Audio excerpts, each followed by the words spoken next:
this night, no evil shall escape my sight. Let those who worship evil's might beware my power!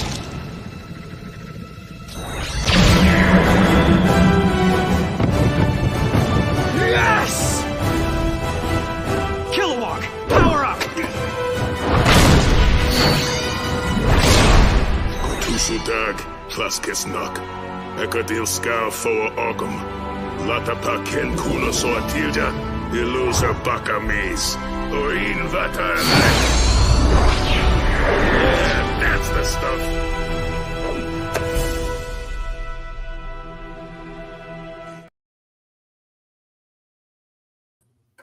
All right, and we are back for another Megatron draws, and it's been a while.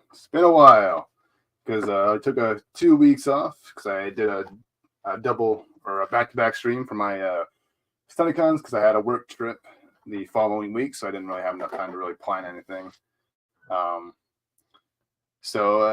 we are back, starting off the month of December with some Christmas-themed pieces today, and we're starting off with those year because we haven't drawn Stitch since I think last year was only last time I did Stitch because we did the single piece and then we did the piece with him and Nani from Lilo and Stitch. So we're back. Got our boy Stitch here, and I think I made his head a little bit different, or his head's a little bit too round for my liking, but yeah, we're gonna stick with it.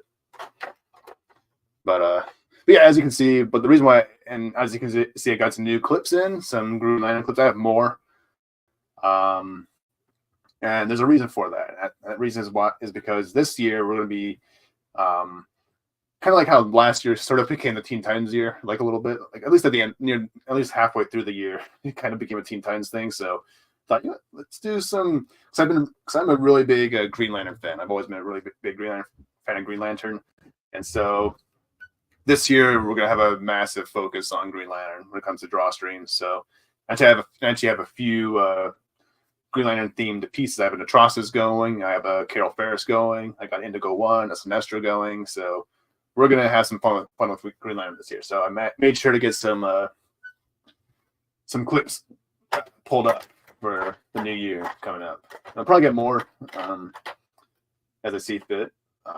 But we're not going to worry about that right now. We're just going to focus on the task at hand here today, which will be Stitch. So let's start off now. The way we kind of draw Stitch here is we kind of have like four different shades of blue we kind of map out.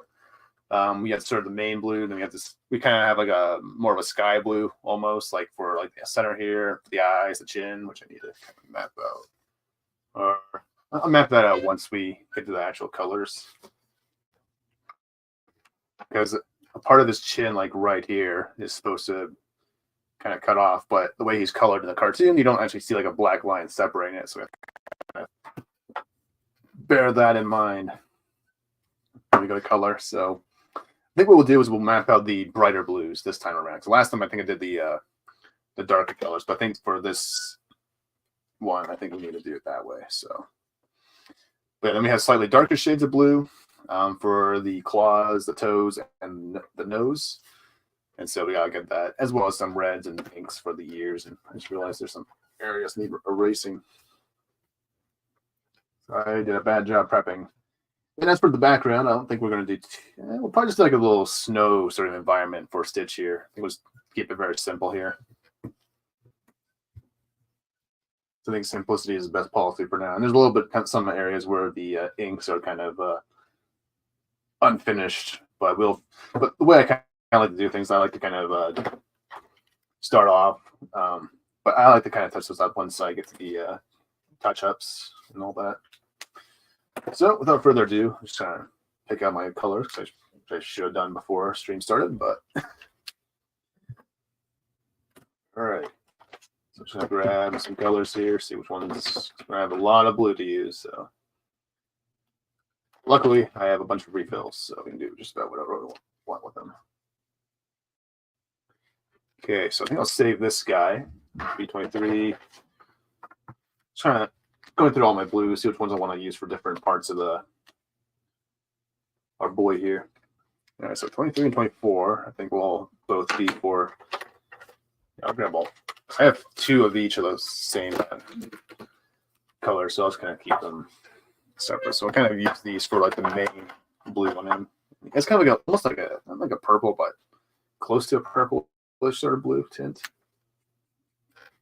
I need to get a refill for this guy in just a minute. Trying to go over which markers are still kicking. Yeah, I might need this guy for some shadows. Yeah. All right.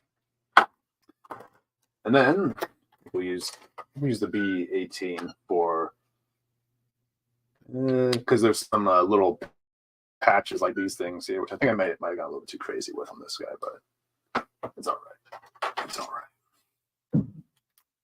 29, maybe. So maybe adding like purple on top of that. All right, this guy's dead on me. Dead to me. This marker.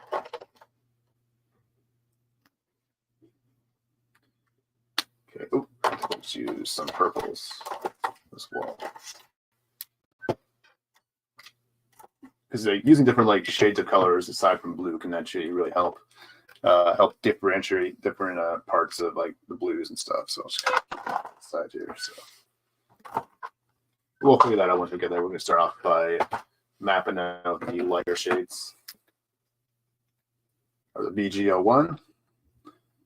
So I think we'll just come right around here.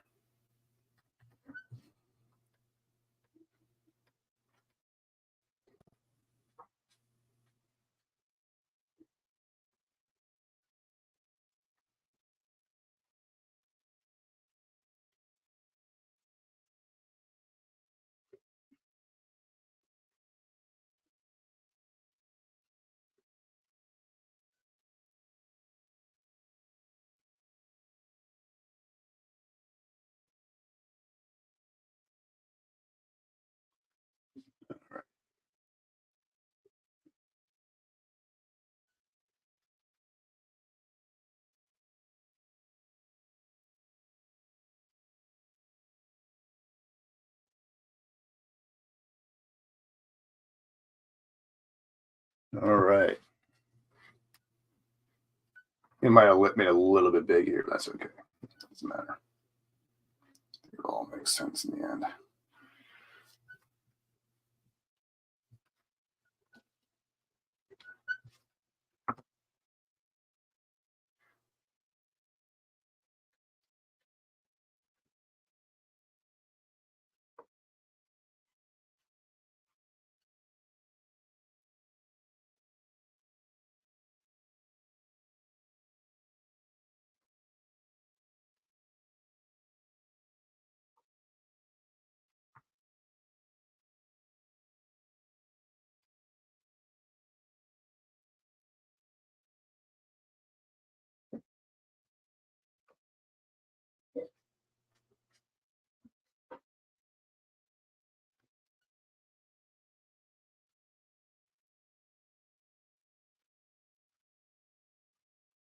And grab the ice.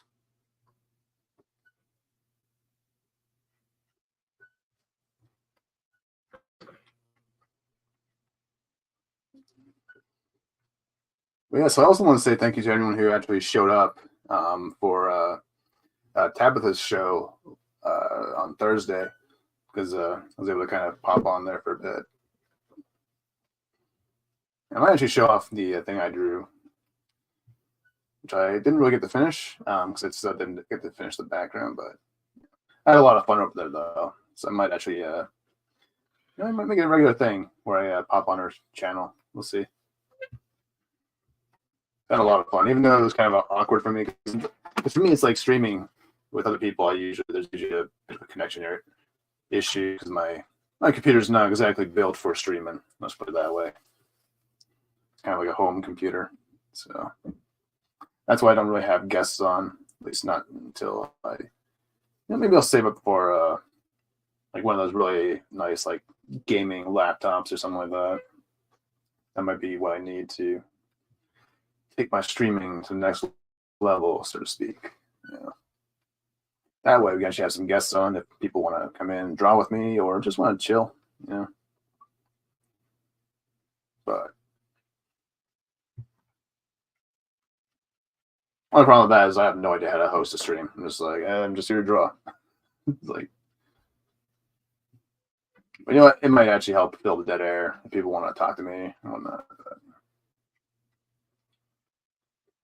Make the streams more interesting. Yeah, interesting. But, all right, I think that's good enough.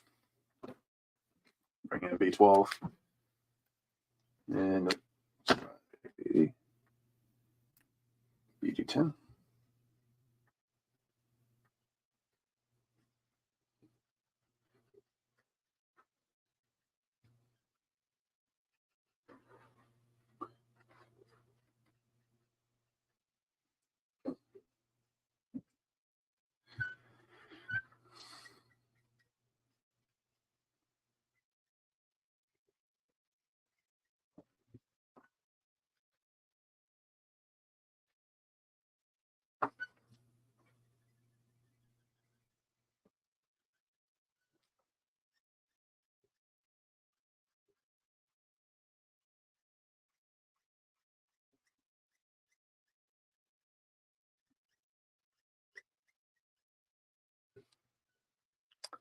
Okay, I'll need a slightly darker shade just for the shadows. So maybe one under his chin line. And then we've got one kind of going all the way around his arm here.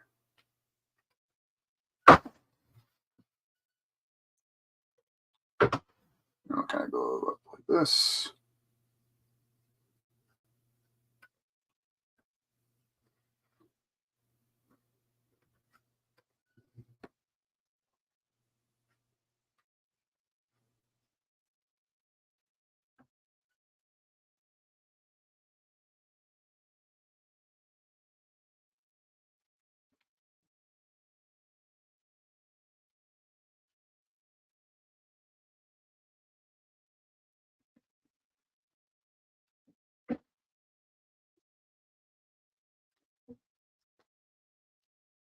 Okay, and then we need to do a shadow. So light one underneath the Santa hat.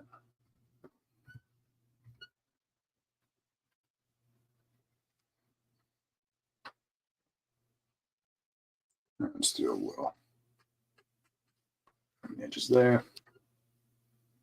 One right behind the nose.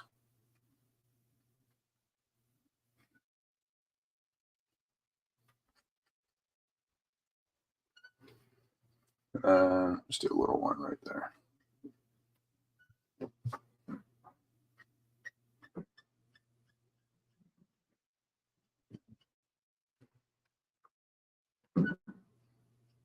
Should better get my blender out.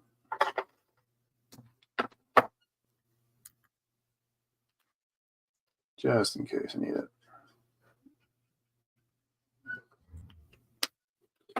Okay, then we'll grab. So we use this guy, BG 000. Just kind of blend all the colors together. This one's kind of dying on me. She's like it's blue.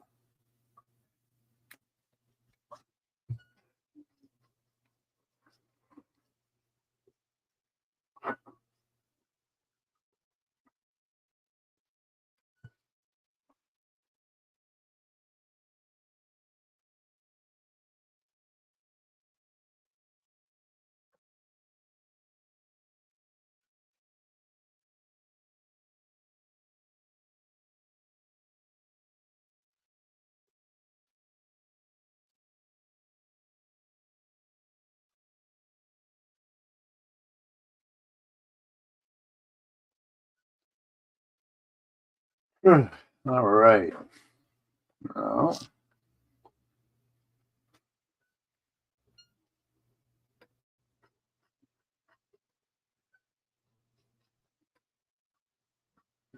we need a slightly darker shade now. Just kind of give the shadows a bit more oomph to them.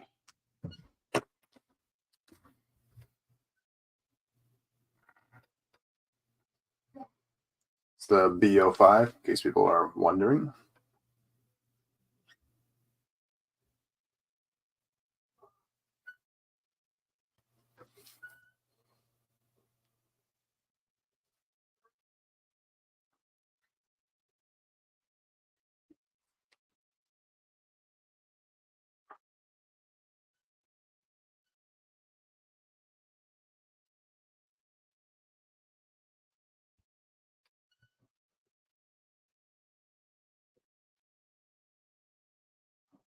Just a little bit. I don't go too crazy with this stuff here.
Okay, that does it for the light blue. So now we can move on to the main portion of the blues, and we'll figure out the nose and the patches later. Okay.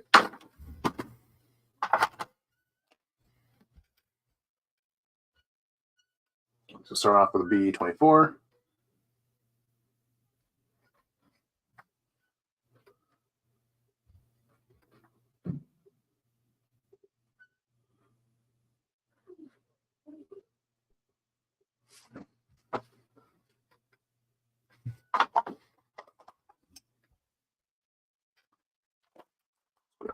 These guys.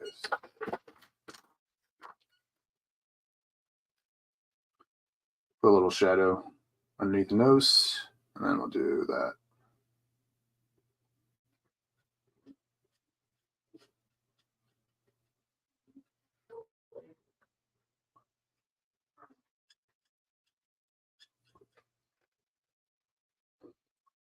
Do one right underneath the Santa hat.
Need some water.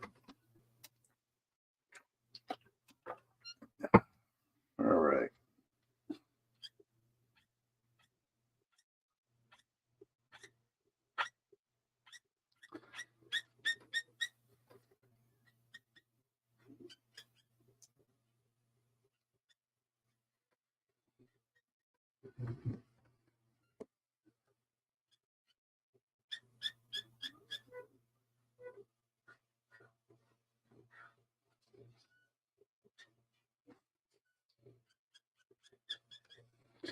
All right. You know what? Should probably share the stream.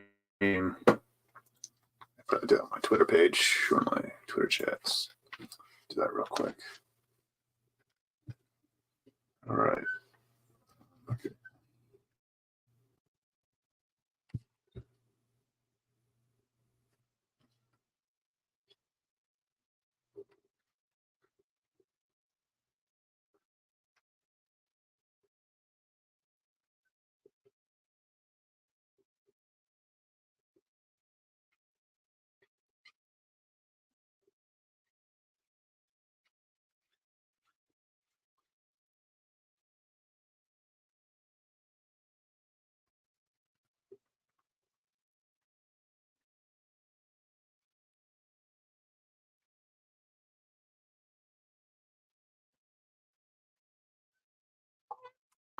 All right.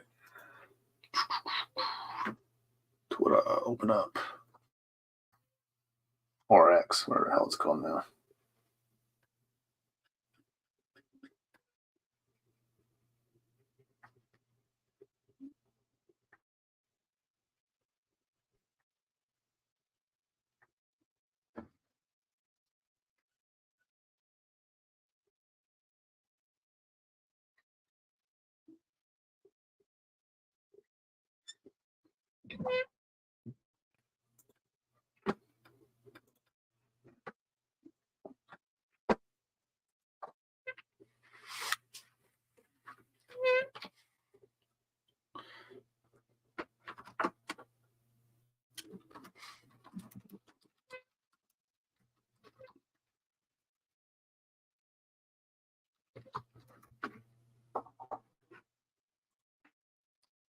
All right, tweet it out.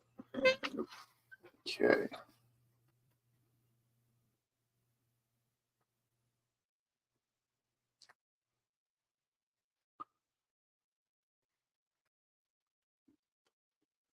Grab his little foot.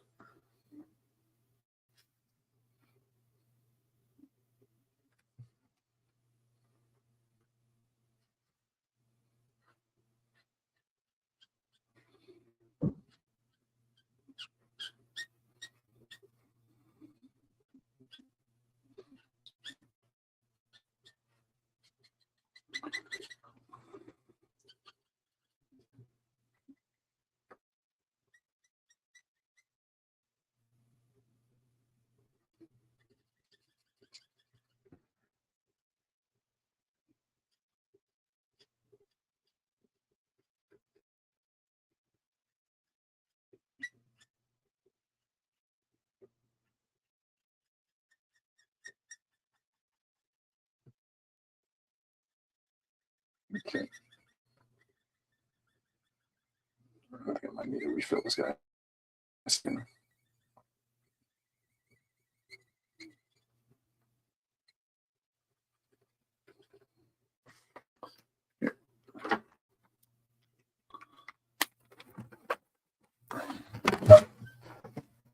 B24. I just had to throw all my blues in the back, my bin. All right, B24. I never used this guy before. It's funny. And again, I do have two. Just use this guy. This guy's still going. Just use this guy. Refill later.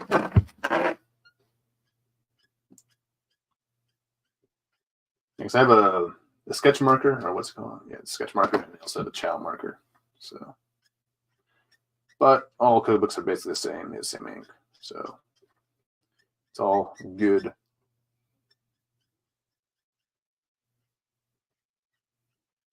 But speaking of ink, I need to actually get some more for some of the newer markers I had, which not really new. I got them like several months ago, like a very long time ago. Just hadn't really gotten around to finally getting all the refills for all my markers, which I need to do this year. They're expensive. Jesus. But once I get all the refills, for at least for the collection I have of markers, then I can kind of be at peace, you know. So I can just like color at my leisure. until eventually my refills run out.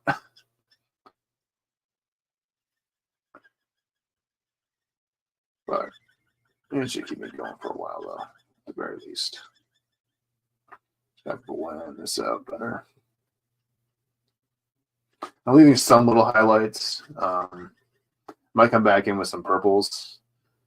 I want to go for kind of like a purple sort of snow sort of look, kind of like just like just before or after sunset or something like that. Just kind of like have a really nice sort of looking environment for him to inhabit here.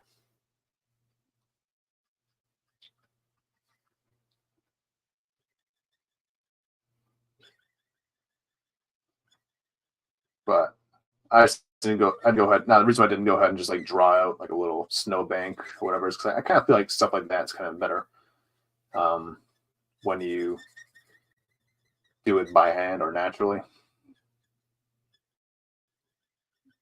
And stuff like that's like really easy to do by hand anyway. So okay. Start there.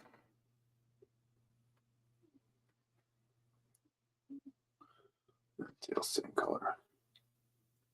Try to map out everything. And we're just gonna do this.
I want to add a little highlight on the arm here.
Finish off his foot.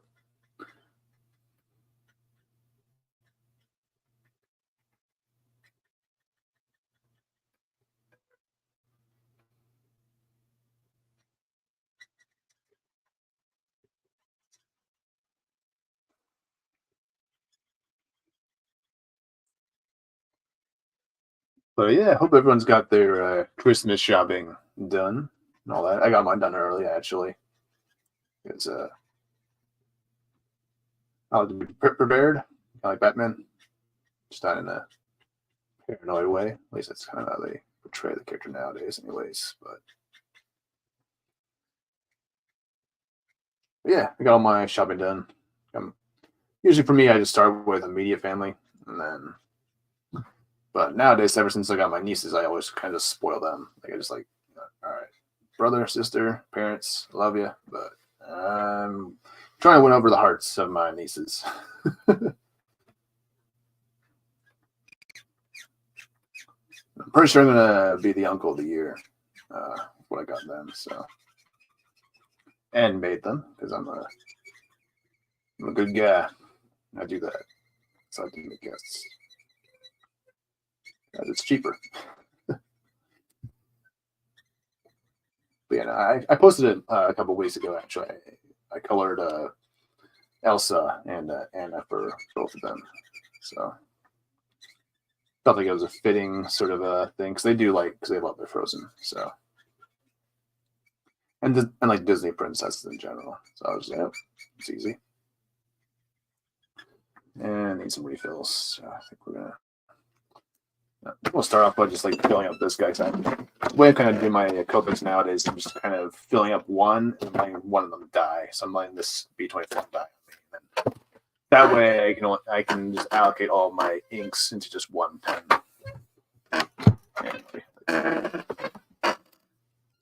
That way I'm not like just like throwing ink in both pens and just kind of wasting it.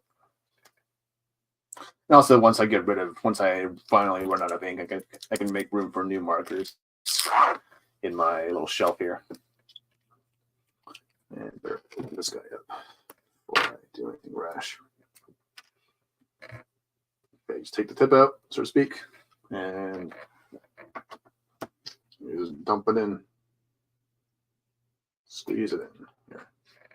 Better do it away from the drawing. It should be good enough.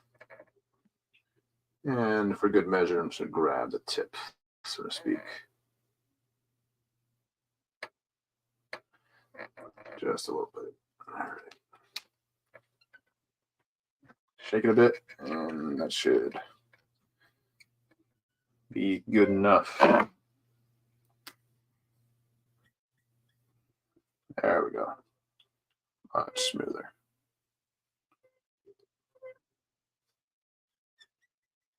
I think beautiful thing to see. All right.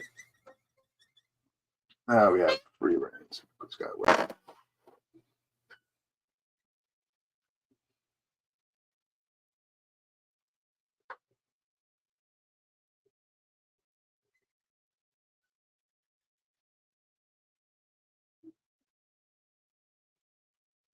Yes, that's what I kind of do with all my doubles of markers. Because either I've gotten them by accident or I've gotten them through buying some of the individual packs you get, which I think are like for Chow. I think it's like six. I think it's like six for both.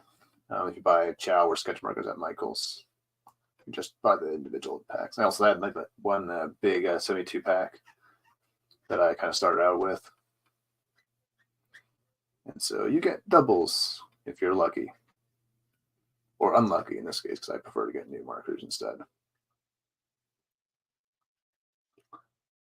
So I kind of would like to get some more different shades of pink and green, and yellow. I think yellow is one I really need to get better shades of.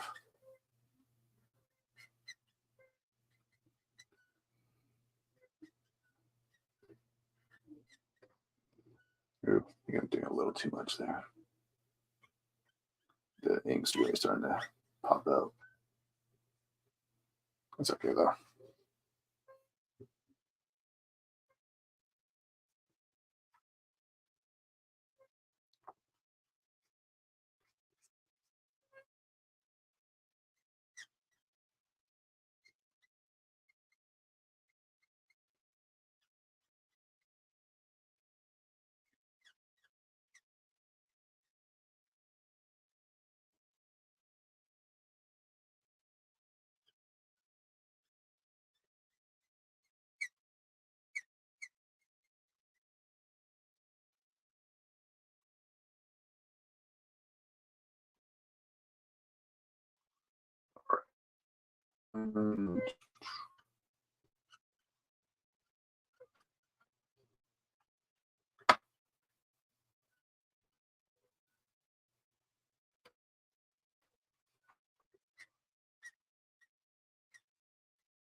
Right. And we need the ears. Almost forgot. Can't forget the ears. Chicks dig the ears. At least that's what Beast Boy always says.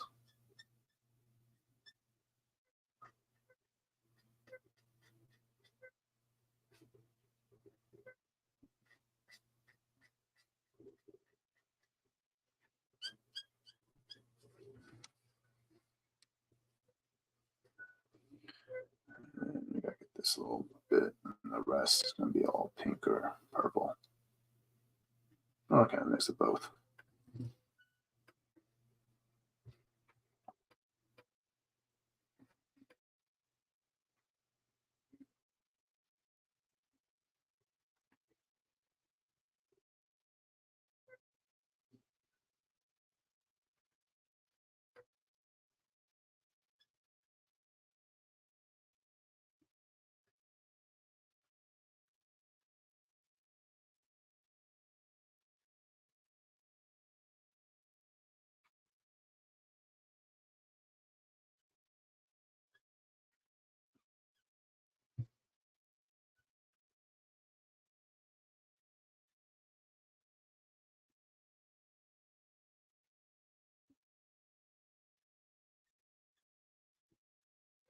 And only a little bit of a highlight on the edges.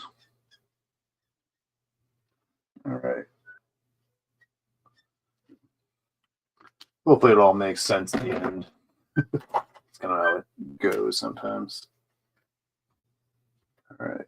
So grab a V15. I'm just kind of do a highlight along the ears.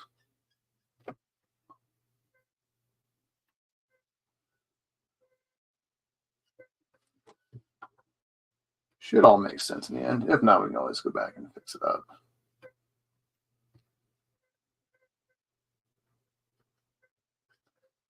I like that color in the blue.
So I might do the same thing for the lighter blue and just a little bit of a purplish sort of a vibe to it. But we'll start just by fixing up the main sort of blue on our boy here. I guess we'll kind of just do the same thing for like the hat and the white parts on that. Just kind of make it all blend.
Oop, looks a little blurry on my end.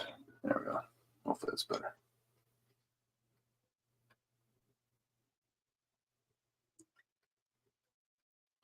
Yeah, I think that the time-lapse video is going to end this year, at least for now, until I can figure out how to actually get better quality for my streams. Just because the time-lapse videos end up looking really, just not really the best quality.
Okay, you got a little bit of a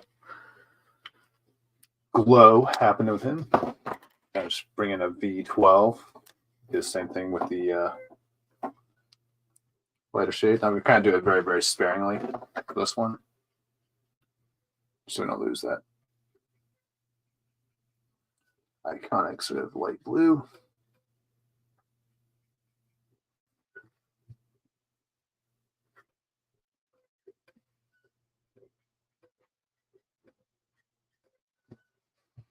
But just enough to give it some life.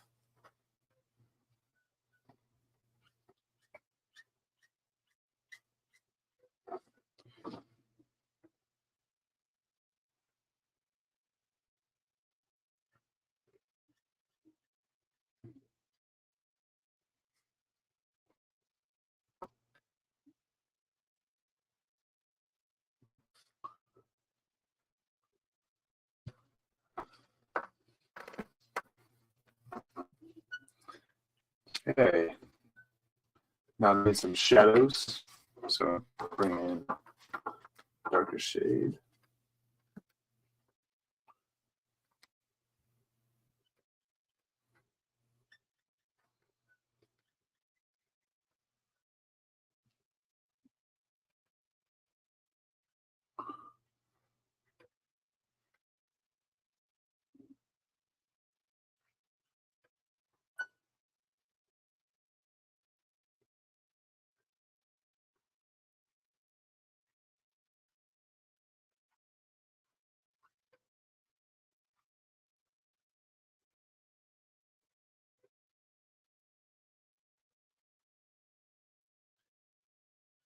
Slightly, yeah, it's decent enough.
Hey, Power. How's it going, man?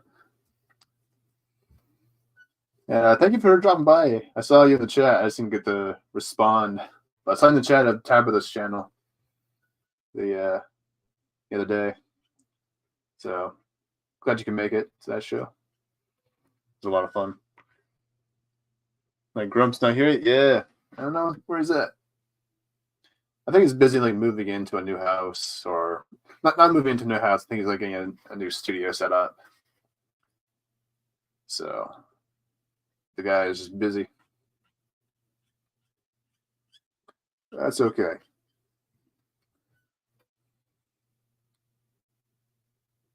So we got plenty to do this coming month. So as well as for this stream itself. So hopefully he can pop on at some point.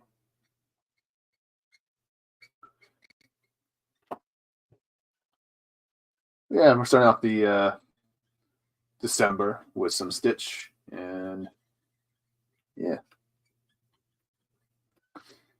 it's been a while since we Stitch, and I kind of want to spice things up this year.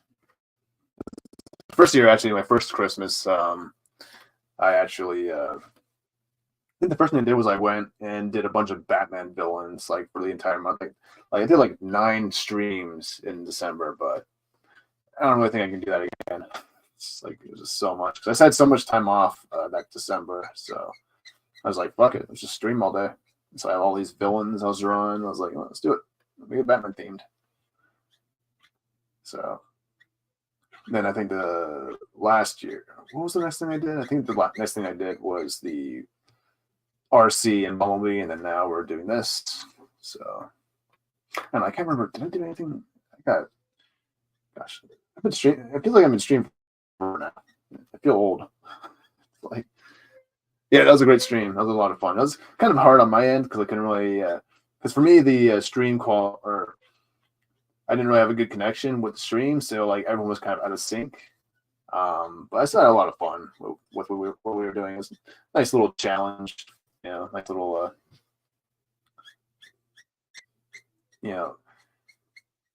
I like having fun when it comes to art. It shouldn't just all be very, very serious all the time. It should always be fun. And I think that trying something new with like the prompts and the ideas there was a lot of fun to do.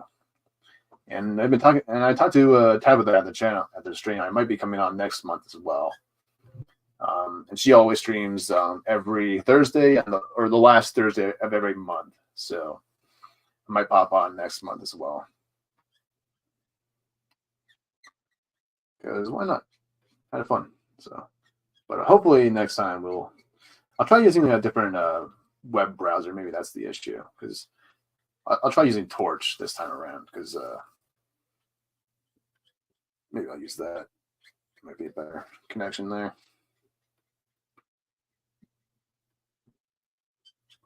That way I can actually respond properly to some of the questions I was being asked on the panel there.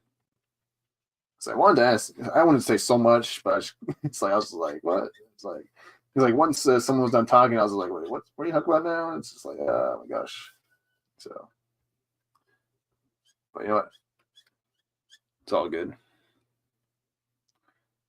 But yeah. So actually, I have a few new clips actually because this year we're gonna have some big well, because since last year kind of became the Teen Titans year, because at least like midway through last year, in the summer, it really kind of became the Teen Titans year.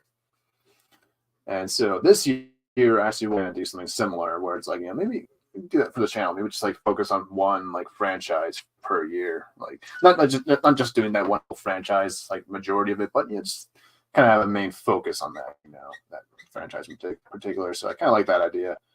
And we'll try it next year and see how it goes. But yeah, the franchise or the character group or whatever that I want to sort of focus a lot on is the Green Lantern stuff. I want to do a lot more Green Lantern characters and stuff like that because I'm a really big Green Lantern fan.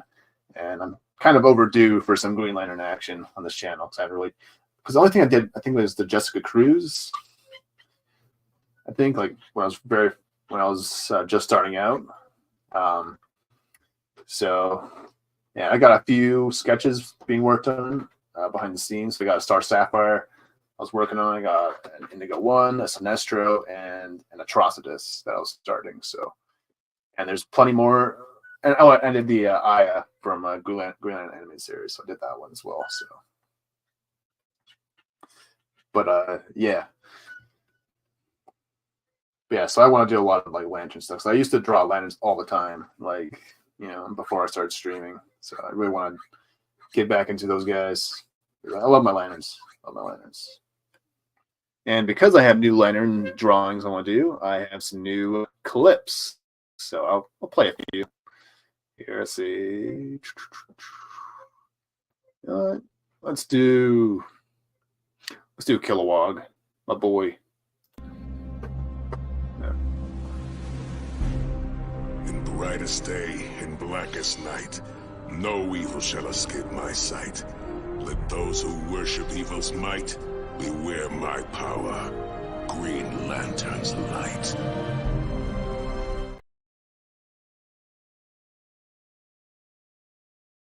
Tease. I have a few more. I have a Sinestro clip, or kind of a Sinestro clip. It's kind of like a mix with him and Trocitus from the Emerald Knights movie. But yeah, I have a bunch more clips we can probably use for, just because, I might do a Red Lantern character, so it might be appropriate to have a Red Lantern themed clip every now and then, just kind of get into the mood of the drawing, Yeah,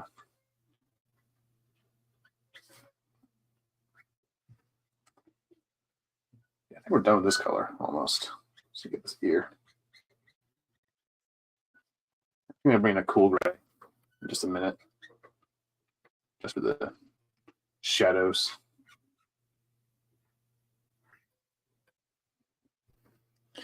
Or not, I'll say the shadows for last. It was get the main bulk of the colors going first and foremost. I just want to kind of run through these areas real quick.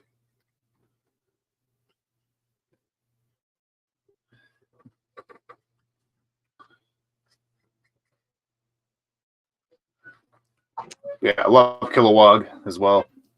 We're definitely going to be doing it this year, so to speak. I love, probably my second favorite Green Lantern, honestly, right next to Hal Jordan. I know everyone's going to say John Stewart or Kyle Rayner or Guy even, but for me, it's Kilowog and Hal Jordan. Those are my two favorites. Especially love them in the animated series. I love the friendship in that cartoon. Because it's one of those, it was like a really cool brotherhood between them, it was kind of this unspoken thing where even though Hal would kind of drive Kilowog crazy with some of his schemes and all that, like there was like always like this unspoken like bond and loyalty between them in the show, which we kind of saw in that clip actually, where he's basically ready to take on the whole Red Lantern Armada because Hal Jordan had a plan to go to Zamaron as a way to get to Earth and all that. And it was a crazy-ass plan in Kilowog's mind, but he still, in spite of being a crazy-ass plan, he's loyal to his friend, so he's going to do whatever he can to buy him some time. And he's willing to give up his life, almost, in that whole sequence there. So that's true friendship right there. In my opinion, at least. So, and other various instances in the show where we can see them sort of that brotherhood, so to speak. And hey, Cardi, good to see you, man. Hope you're doing well. Hope your Christmas shopping is all done and all that jazz. I know I got mine all done. At least the main bulk of them. Might grab a few extra things, just, seal a deal and seal myself in as the #1 uncle in the world. At least in the family, my immediate family. So I am spoiling shit out of my nieces this year.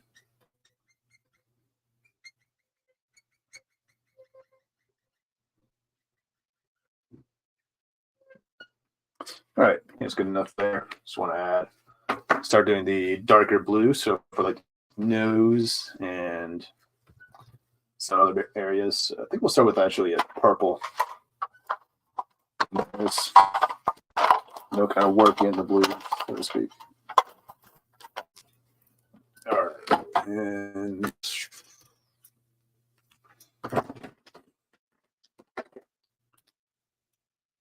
this area, the nose, actual nostrils, was kind of leave, so going to be blacked out at the end. But we'll save those harsher black lines for a little bit later.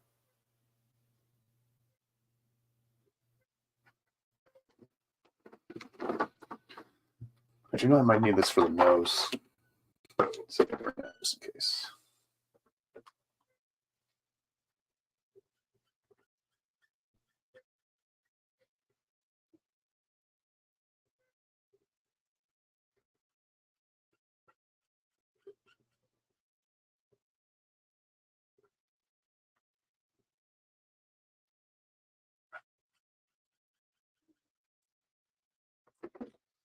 All right, so nose and the claws. So maybe the same color. And we'll have kind of like a medium blue for the little patches here. So, and that should be it for our little experiment here.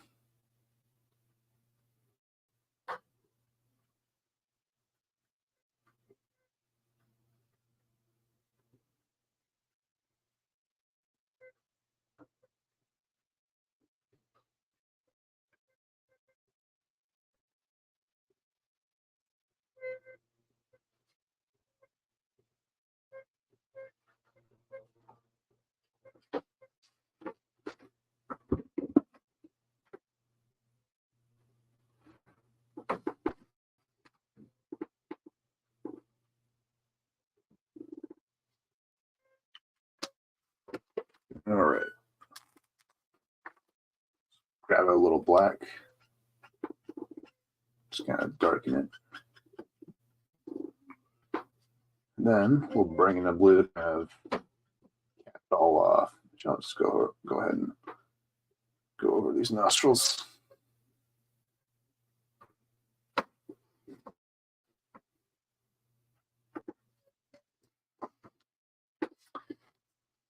Might be a little bit too harsh there on the nose. It's okay though. We'll fix that in a minute.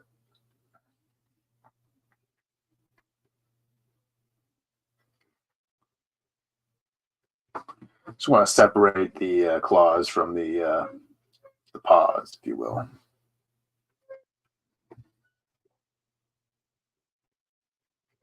Make them stand out a bit more.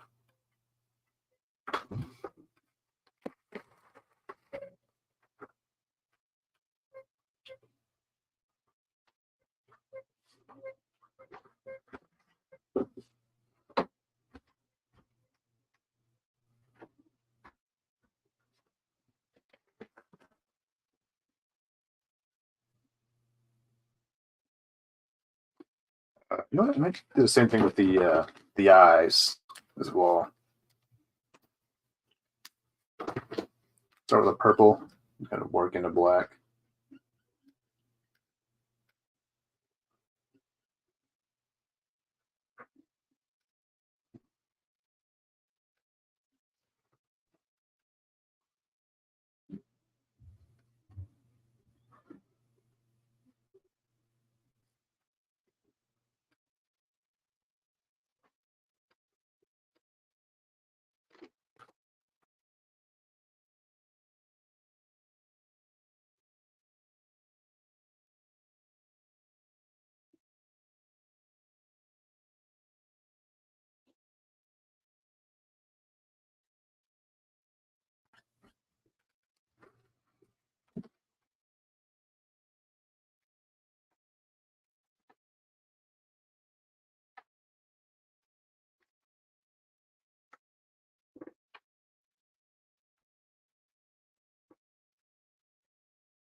Okay, now I can bring in the blue.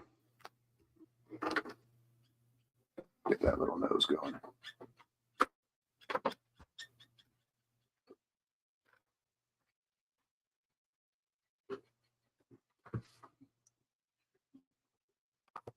You're not? Give them away. Thank you.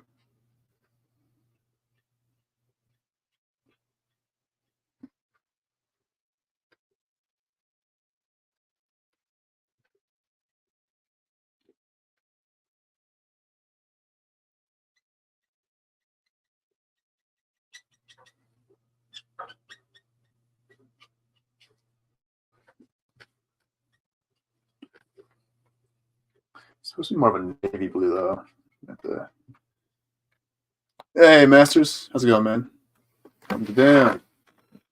Thank you. But it's not really talent. It's just a skill you kind of pick up as you go. But thanks, dude. Good to see you. My vice president of Faki.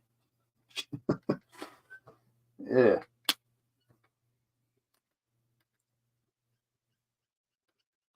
Let's go over that entirely.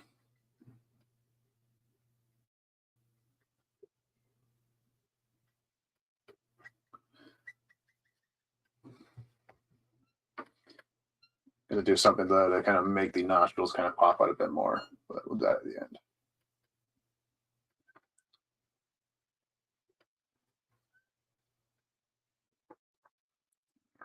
So same thing with the claws.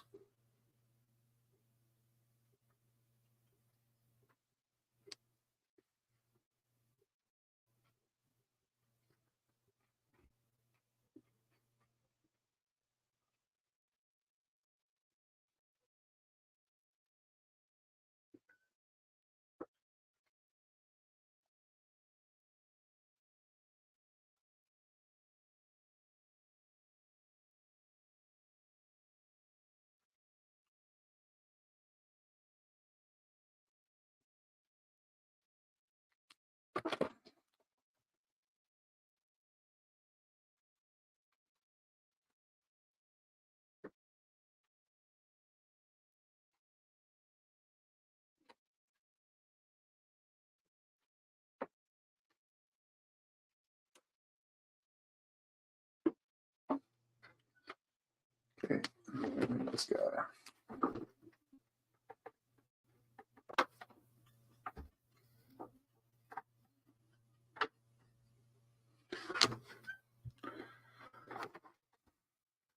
Well, it just takes the 25 years to learn. Because well, not 25, but a little bit less than that. But I've been drawing since I've been old enough to hold a crayon in my hands. So very, very long time. So, but I mean, it doesn't take too much. I don't think it would take too much long. It's just all about repetition. Always just about just like committing yourself to it. I think that because if you spend time doing something long enough, eventually you're gonna get good.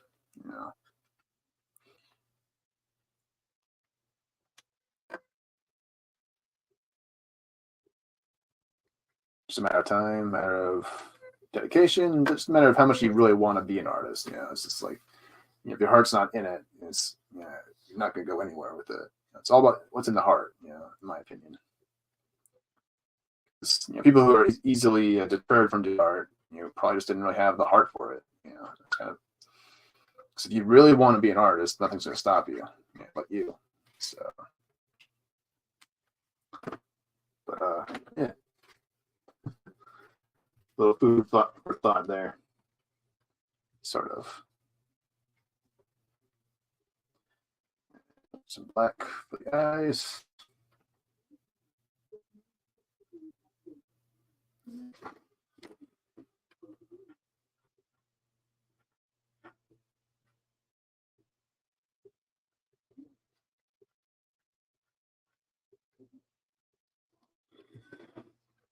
There we are. Coming to life.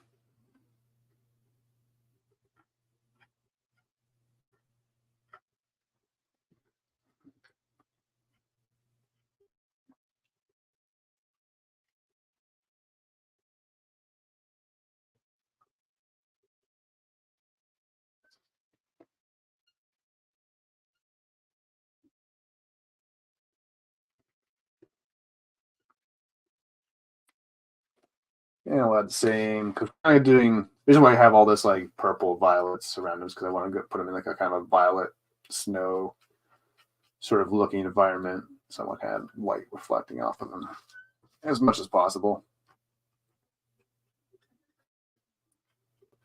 Various parts of his body. I'll probably have to fix that eye up a bit in the final version, but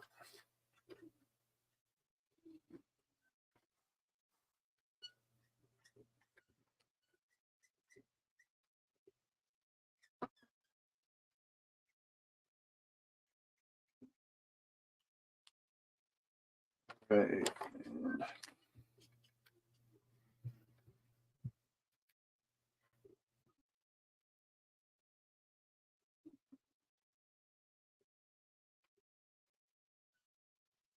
Might be a little bit too dark, but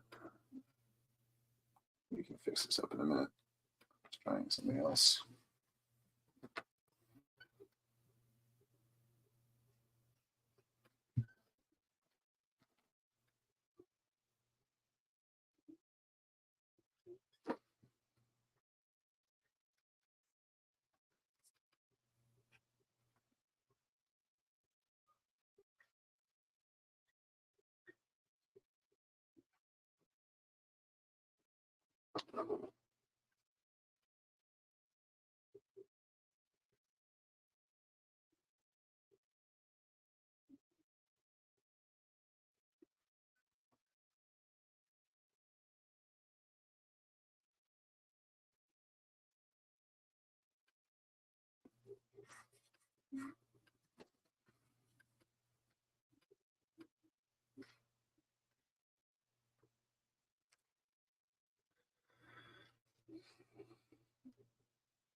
But like, yeah, so like when it comes to art, it's like, you know, it's like there's a guy on Mackie 90's channel named M. Dastardly, and it only took him like 7 months really to get into doing like landscape like painting, because he was just like watching, because I think he just started off as like a mod for his channel, then quickly turned into a co-host, and then just kind of over the course of just spending time with other artists, he kind of just like started picking up a few things and started doing his own thing and being inspired. And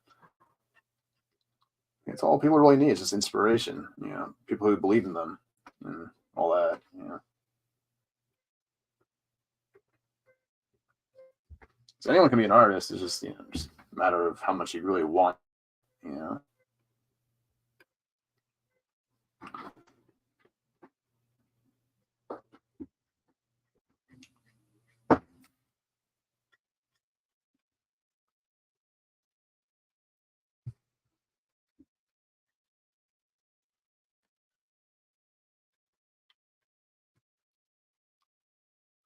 Yeah, once we add this as a VO9, we're gonna go back over this with some more blue, just kind of make it more of a natural sort of transition.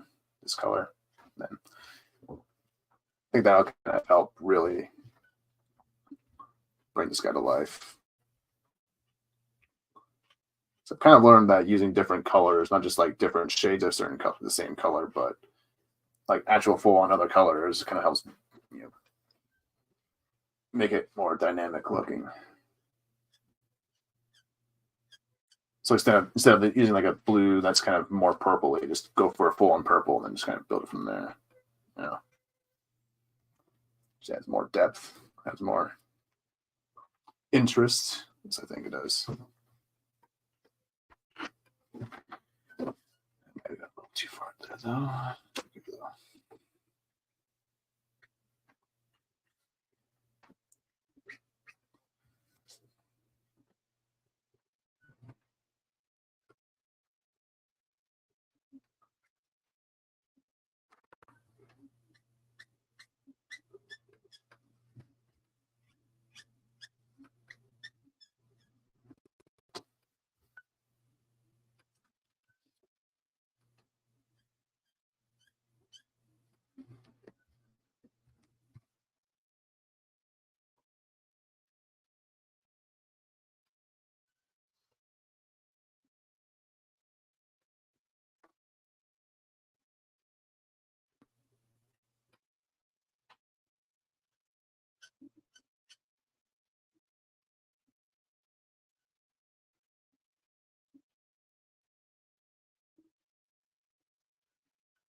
Just a little bit over here.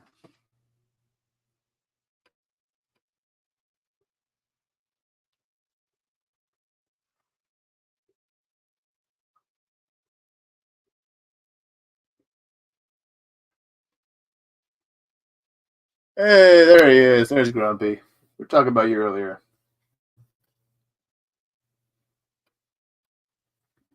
Good to see you, man. Hope you're doing well. Hope the new studio is coming together. So I heard about that a couple days ago. So yeah. Yeah, we're getting a lot done on Stitch lately. Or today. No, today. Let's blend this in. This guy's dying on me. Stat.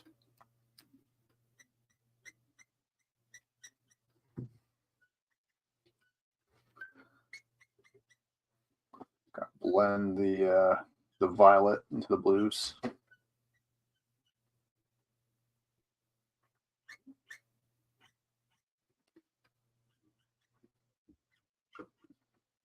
Just make it more natural.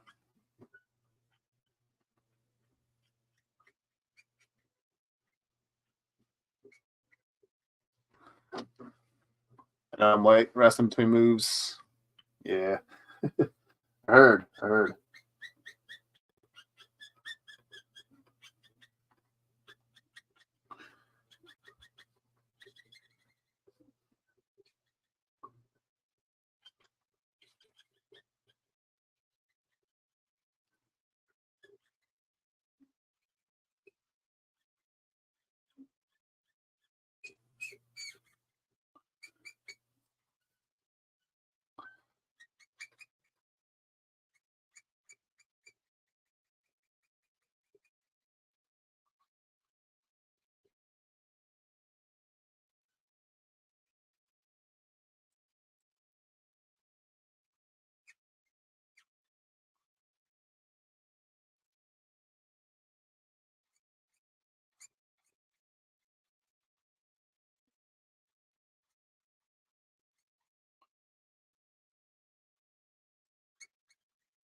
Today hurts, tomorrow will hurt.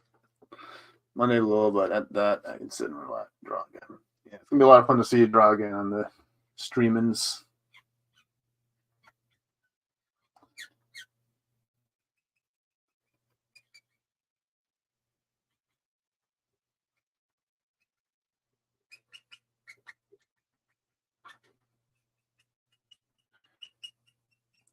But yeah, in case you haven't been paying attention, I can't remember if you saw on Twitter or, but yeah, so this year is going to be very much in Green Lantern sort of vibes for this year. Be a lot of Green Lantern themed characters. So I might show off some of the sketches I'm working on, some of the lanterns at the end of the stream. So I got a Carol Ferris I'm going with. I got Atrocitus because I love drawing Atrocitus. One of my favorite lantern characters I got. So I got to draw him. So I got Sinestro going. I got an Indigo 1 going. I always kind of draw Indigo 1. I always see the actors I think that should always kind of have in mind for playing her in live action is like Zoe Saldana. Yeah, so I always kind of think about Zoe Saldana or look at pictures of her whenever I'm drawing Indigo 1, because to me she'd be perfect casting for that role, in my opinion.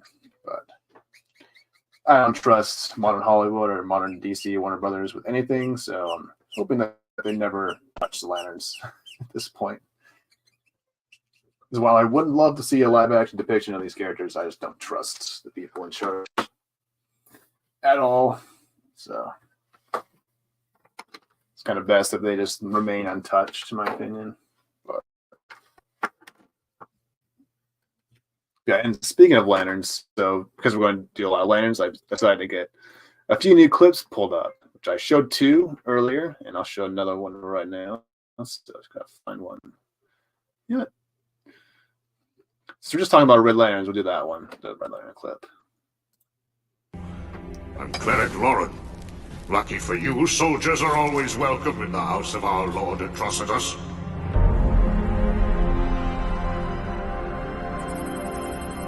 Cleric Lauren. It's been a long time since I've been here. I'd love to hear the story behind these beautiful stained glass windows. Of course, my angry child. The city represents the capital of Eastmold before the Guardians arrived. But it could be any city on 1,000 worlds in our now ravaged galaxy. And then the Guardians descended upon us. They said they would bring peace and order. But as the Book of Rage tells us, lies tumbled from their mouths. They said, kneel before us and you will want for nothing. But we would not worship them, and their wrath was deep and terrible. The Blue Devils unleashed their automaton manhunters, and the Guardian soulless avengers snuffed out every life, stealing every breath, and stilling every heart. It was his holy hate that bore the first fruit of a Red Lantern. He, our Lord Atrocitus of the 5 inversions. So, by Red Lantern's light, we shall bring vengeance to those who laid us low.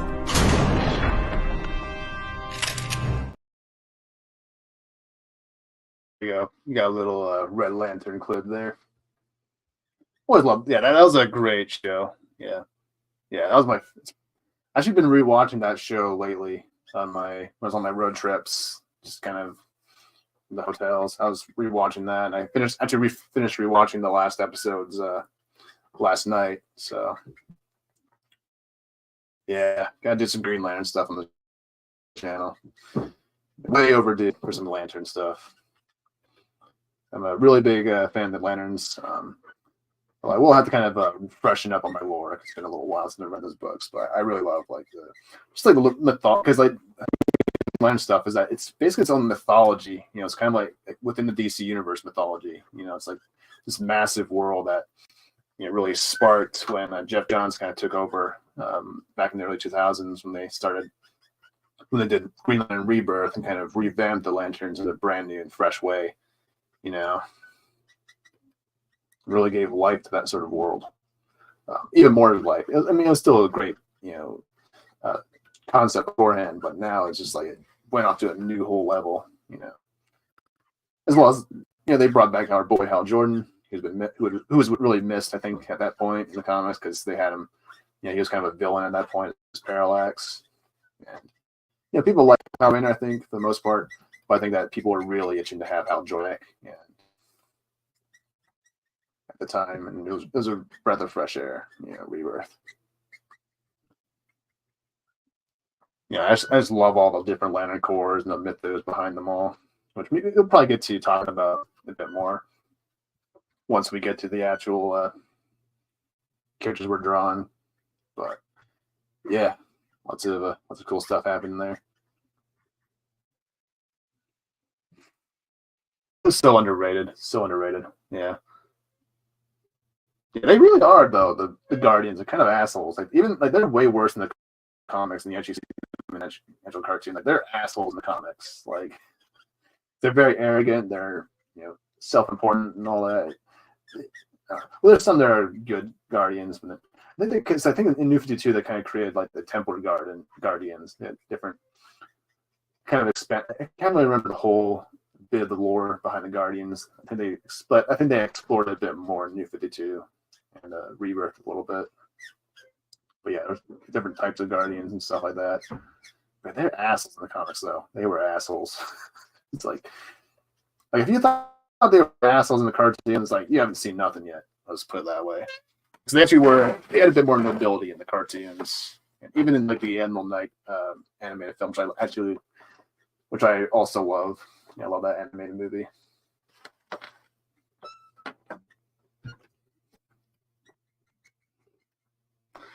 Last part of the Phoebes, I plan on doing a few pages of panels with the cover. Ooh, nice, dude. Yeah. Yeah. Chibi's first, yeah. Gotta get that sort of project finished before, Don't do what I do, where I just like start a project and just like leave it till next year to finish off. Because I kind of did that with my Stunticons and my Combiner team, my Combiner War stuff. So I just got massive sidetrack issues when it comes to my art. So I always get. The thing with me is like I always get inspired to do something else. At the whim of something. It's on a whim.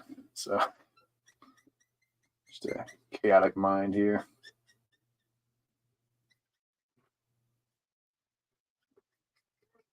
You need a little bit of chaos. A little bit of chaos makes it interesting. Makes it more interesting. At least I think it does. All right. I think we're good to go there. I'll touch on his feet. Then we'll kind of move on to the little patches here, and then we can probably be done with the blues for a little bit anyways. We can take a break and just do some of the reds and pinks on him.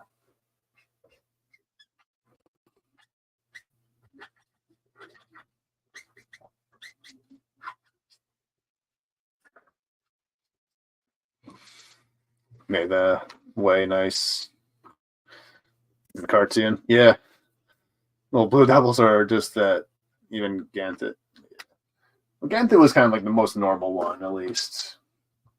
Because he had a kind of like a bond with like Kyle Rayner in the comics. Because he's the one that actually chose Kyle Rayner to be the new Green Lantern, or the last Green Lantern, rather, because Al Jordan was doing his thing, his parallax, he kind of killed everybody.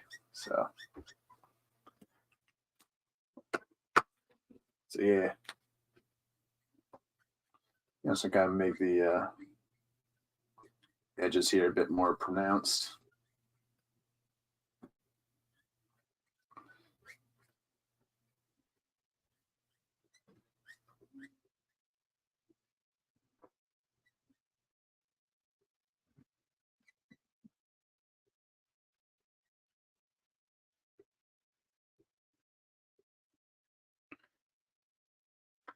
Change sketchboards to 14 by 17 for the panels. Yeah, I actually did the same thing for my Teen Titans piece. Actually, I switched to volume paper actually because they didn't have the smooth Bristol in the 11 by 14 at Michael's for some reason, so I might have to look somewhere else to get smooth, because I use smooth a lot because it's really good for your blending Copic markers on that and like blending card. So need to get more of that stuff in various sizes, because it's very important to have different size of paper. Because you never know how big you need to draw on. So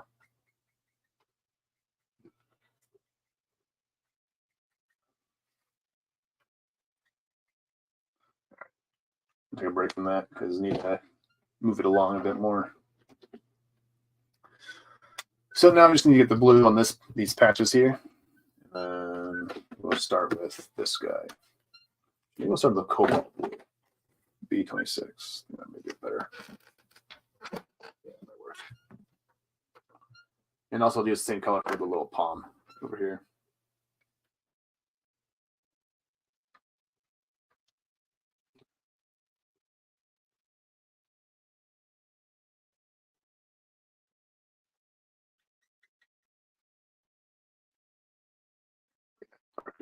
Just to kind of stand out from the rest of the crowd here. I'll probably bring in my violet purple for this, just a bit. Or a grayish violet, rather. Might be the best option.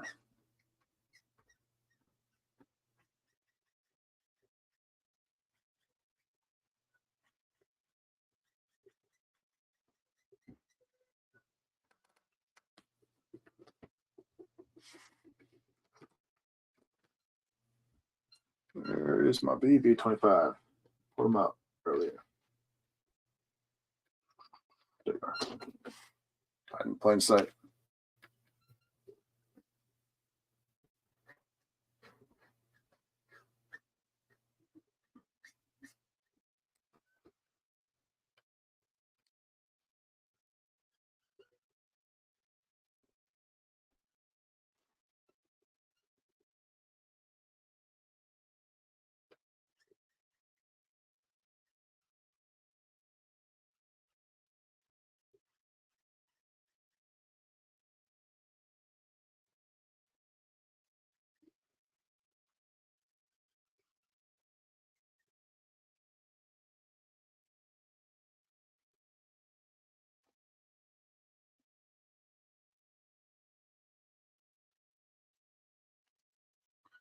And we'll add some extra purple.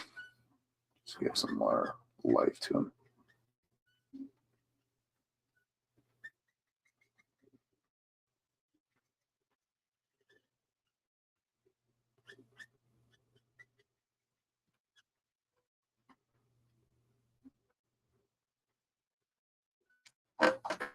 What are you doing here?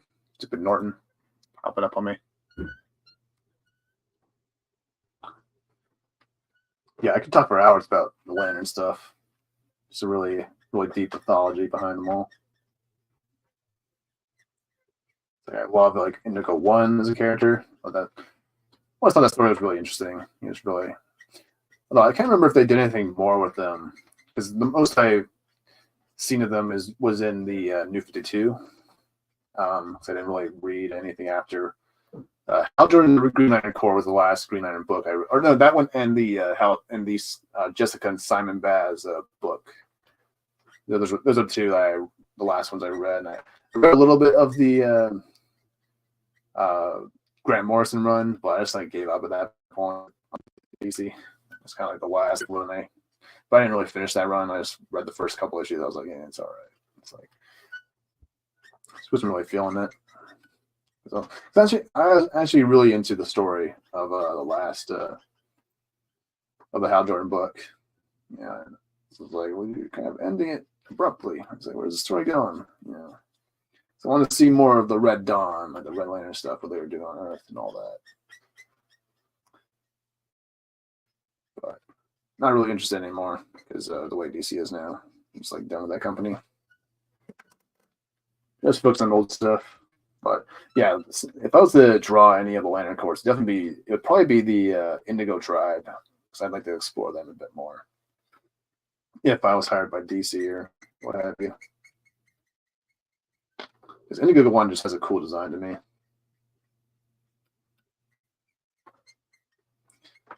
And so I always like I said earlier, I kind of base her design off of Zoe Saldana, kind of like that same sort of build, like physical build. Because I don't really see her as being that large, chested or whatever, or that curvy. I kind of see Indigo 1 as being a bit more, not devoid of curves, but a bit more skinnier, a bit more on the thin side. I kind of see her that way a bit more, as opposed to my curvy gals. But we always need some thin ladies too. Yeah. Nothing wrong with being a little thin. Both are necessary in the war, or not the war, but you know what I mean. In this world.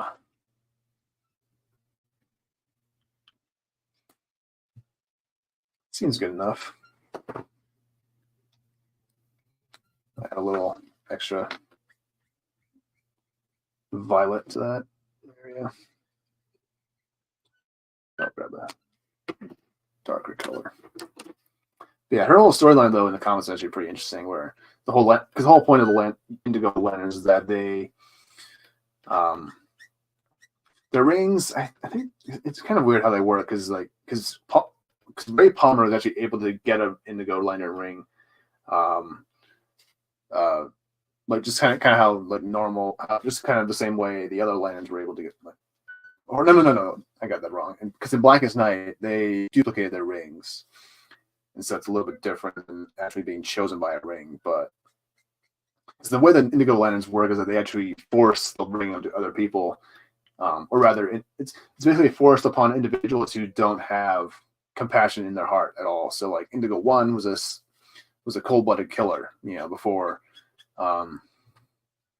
becoming the Indigo Lantern sort of leader, and she killed Abin Sur's sister, I believe, or wife, or something. It was something like that.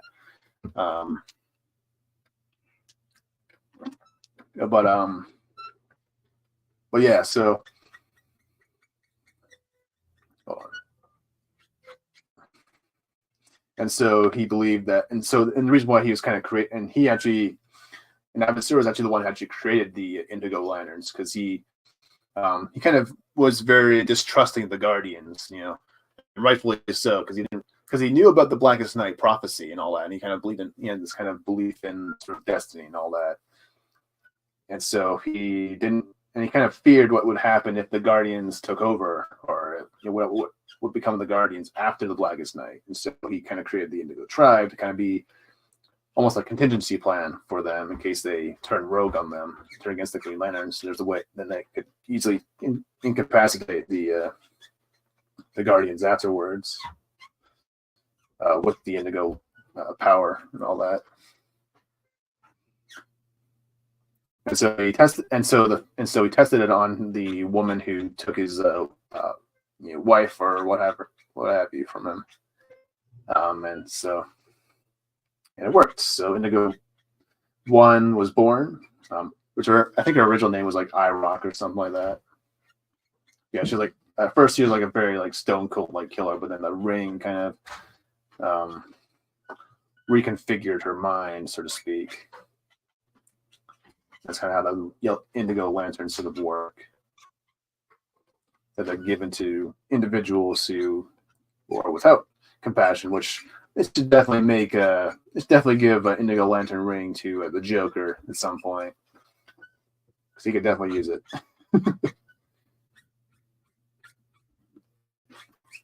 It's also kind of a creepy Lantern Corps as well, because it's kind of enforced upon the bearer of the rings.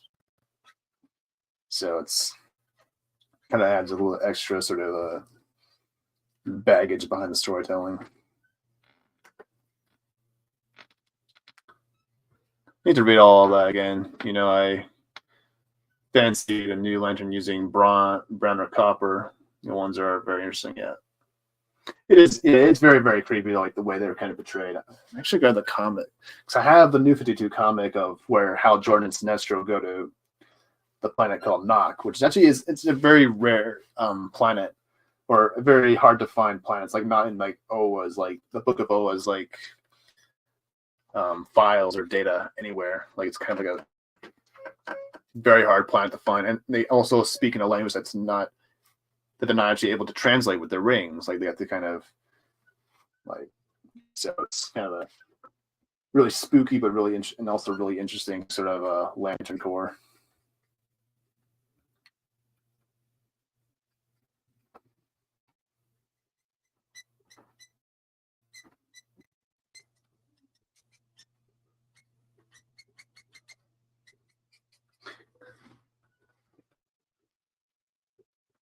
I try to draw him. Yeah. Oh, Sinestro? Yeah. I've drawn Sinestro a couple times.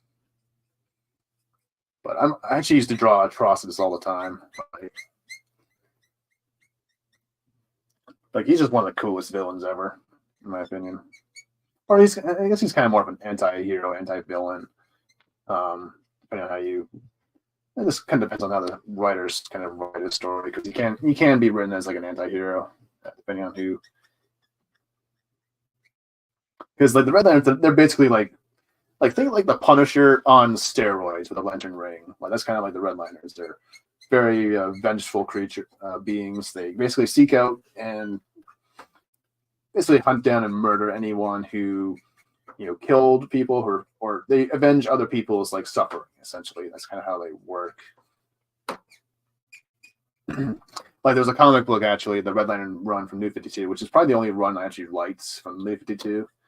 Aside from like New Guardians, but the Green Lantern stuff was mostly on point in the New 52.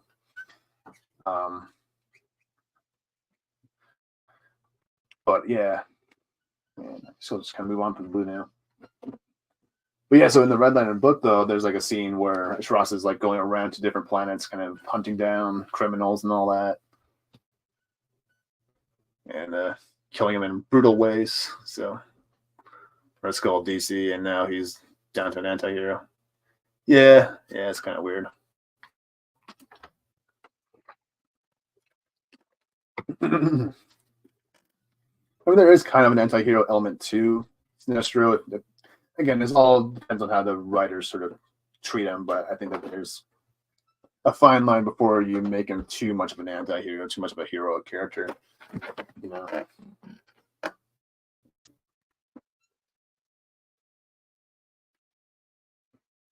All right, let's grab some reds. Let's start with a pink almost. Start with the hat. And we'll move on to the mouth and the teeth, because his teeth are actually yellow. So Stitch, need a brush. Brush your teeth, bro.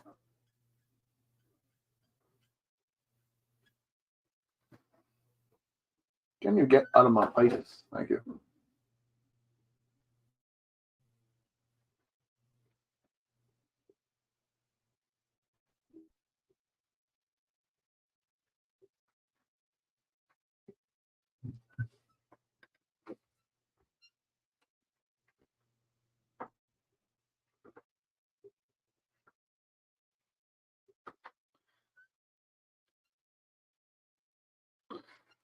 No, I know all this was used by Skyrun 52 with Jet Jones, but Green Lantern and Batman were two books most.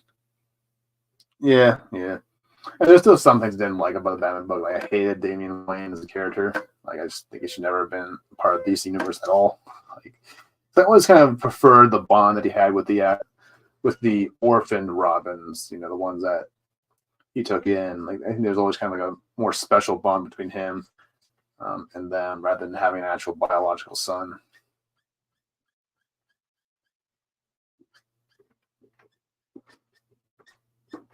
But even if I was on board with that kind of story, you know, like I just hate Damian. He's so obnoxious. Like I would accept Terry McGinnis as Batman's son before I accept Damian Wayne. Like, I don't know why they didn't just make Damian Wayne Bruce and Selina's son or something like that instead, rather than having him be a rape baby like the bear term, which I know is a touchy subject, but kind of is, because he was seduced. He was drugged into having a Damian. This stupid storyline.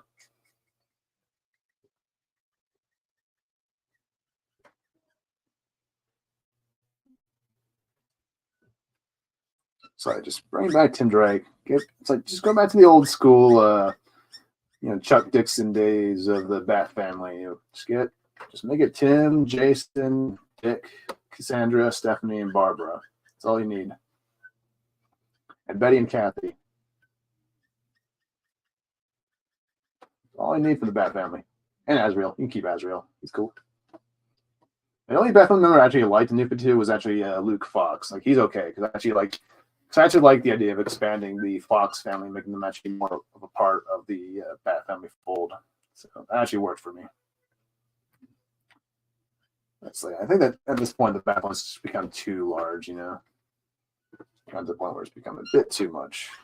It's like anyone can be a Bat family member now. It's just like back in the day, it took you had to be really worthy of actually being trained by Batman, We've kind of found out with like Tim Drake's storyline, where it's like he had to go through rigorous training before he could even be considered for Robin,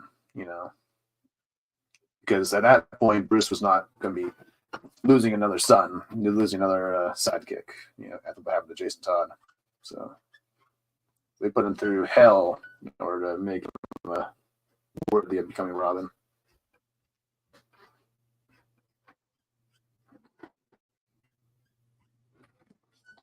Tim had training whether or not he wanted to or not, whether he wanted it or not, because yeah, he kind of did.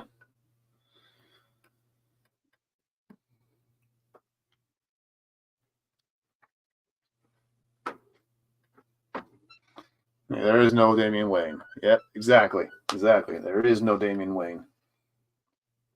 Mistake. He's a mistake. An accident.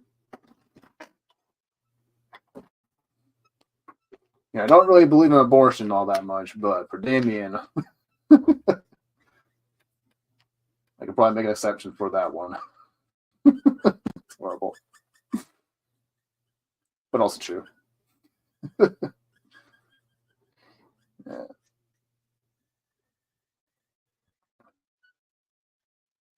All right, I'll bring back some more reds. Make that pop out a bit more.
I just want a slightly different red. Let's get the garnet.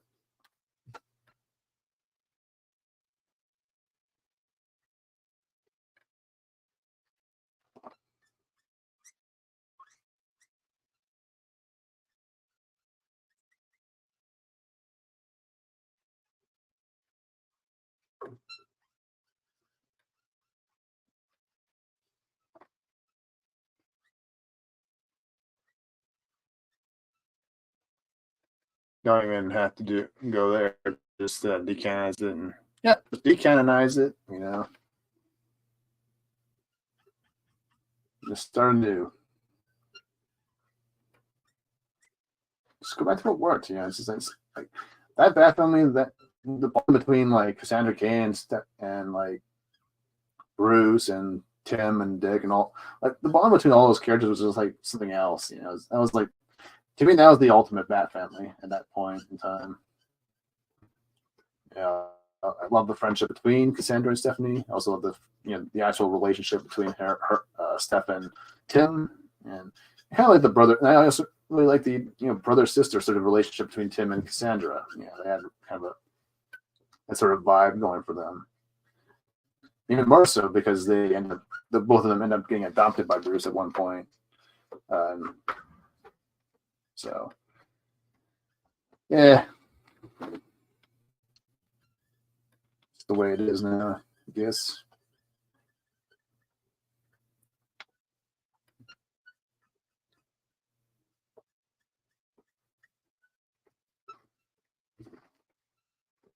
Also, like the brotherhood between Tim Drake and Dick Grayson is also good stuff there as well. Yeah. As well as like kind of also Barbara Gordon's role when she was kind of mentoring all the other Batgirls when they took up the mantle. When for both Cassandra and Stephanie Brown, she kind of mentored both of them at one point or another. So much missed opportunities nowadays, but what can you do? All right, now that we're kind of done with the hat, we can move on to the mouth. And start with the garnet, dark red for the insides there. Okay, so that's going to be the. Okay, so we're kind of trying to separate the tongue from the insides of the mouth.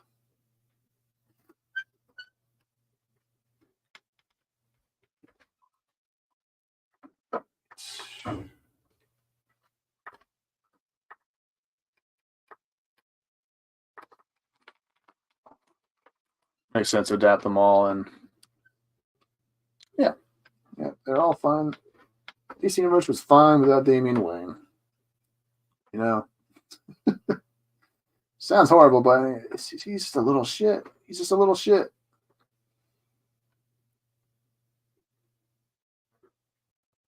He's almost like a Gary Stu too, in like the animated films too. Like he's like beating Batman in a fight, beats Deathstroke in a fight. You know, takes on Superman in that one movie. Like, fuck out of here.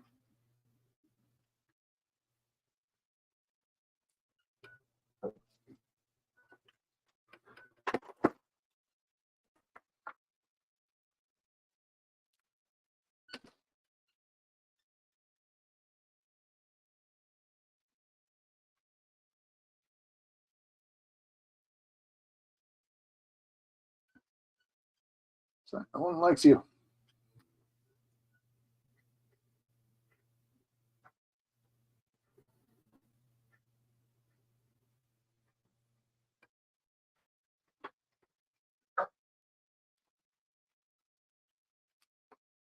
Okay, and then I think I'll add this guy. Just add a bit more depth.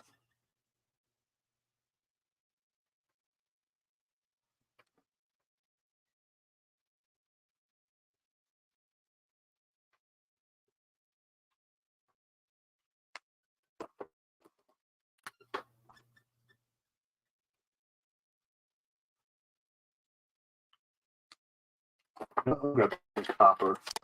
That'd be a good color here.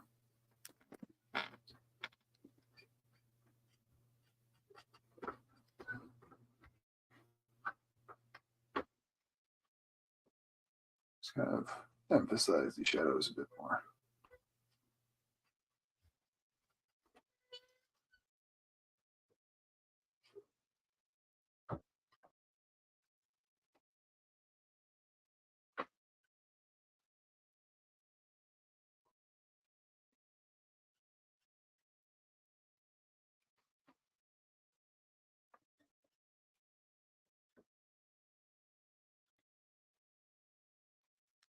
All right, now you see a pink for the tongue.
Hey,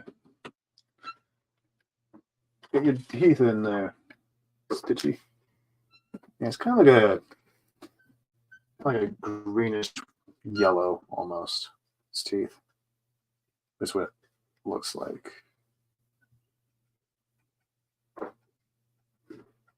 And because the light's going to be shining this way, we're kind of moving the color this way, like towards the left side of his mouth.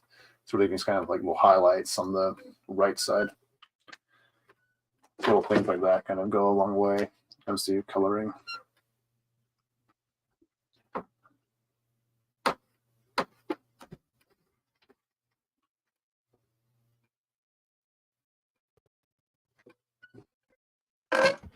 And we'll just add a little bit of violet to his teeth here. Well, that's sort of like a purplish sort of violet sort of a color kind of shining on him a little bit. The new head of the serpent they have to fight him together and revealed to be on. Oh, I am reading. My Backflip deals with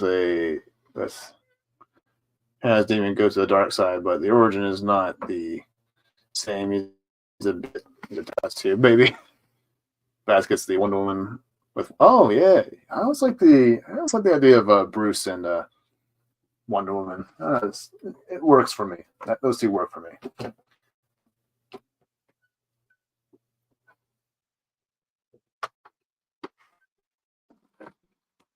Do that later.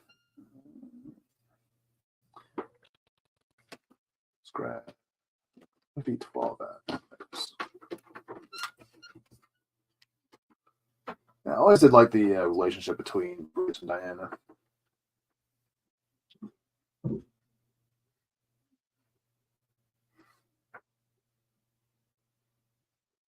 Also kind of like him with Zatanna, but she's kind of with Constantine now, so. At least that was in New 52, I think. They brought them together. So, all right. Oh, I need to get the ears. All right, do that real quick. Can't forget the ears. Chicks dig the ears. From the Beast Boy. Chicks love the big old ears.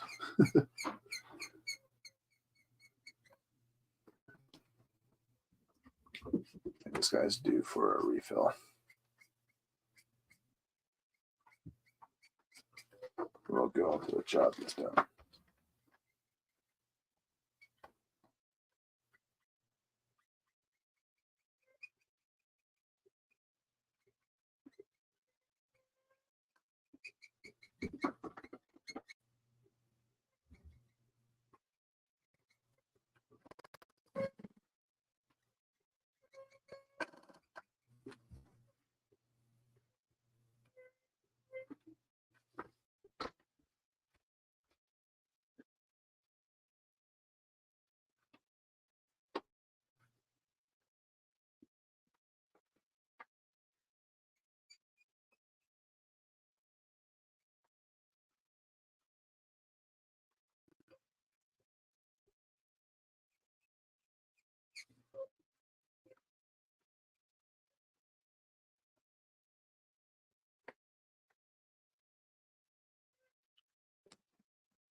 All right, I think we get some refills this day. Yeah, I always like their in a pretty cute little bond in the animated series. At least I thought they did, anyways. That was kind of cool that she actually knew Bruce before he actually became Batman as well. Like where he was kind of training with the Zatara there. This one's kind of it was pretty sharp actually, the drawing actually on the computer there. Good job, me. Oh, look at that guy, he's almost done. Got to be a bit more sparing with this guy. I use so many purples though lately. It's all my Teen Titans' fault. I've been drawing so much Raven and like Starfire and stuff. So many purple characters. That's okay. I will never complain about drawing Raven. Let's say that. I'll be drawing her more too. It's this month, anyways. Because I got the Beast Boy and Raven piece, and I have the group shot, which is almost done actually. I got got the main bulk of the actual figure drawings done for the Titans, so I just need to get all the details inked up on, you know, the tree, the presents, the background. But yeah, that one's actually moving along pretty well, and some of the little extra details of that one, which I might actually have to split that stream into 2 parts actually when I do the group shot. I might just do one stream. The first part would be just like coloring the actual characters, and then the last part would be the background, because the background's going to be very, very involved. So that might take a little bit extra time.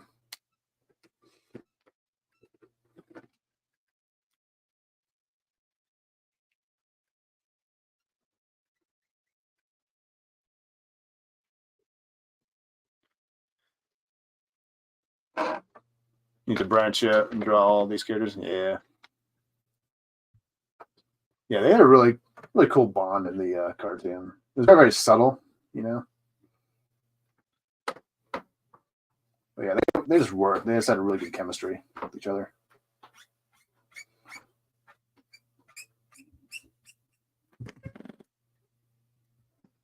Are you failing me? I'm going to refill you too.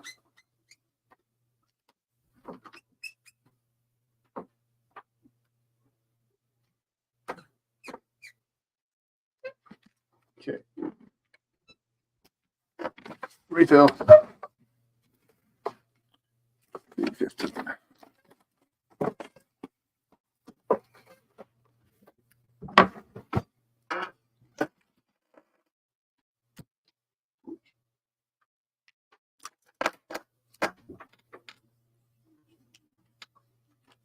Let's just ground this marker with ink.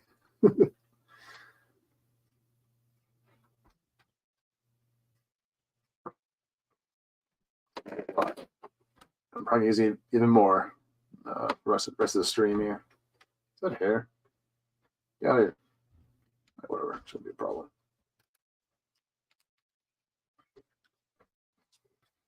Theoretically, anyways. All right.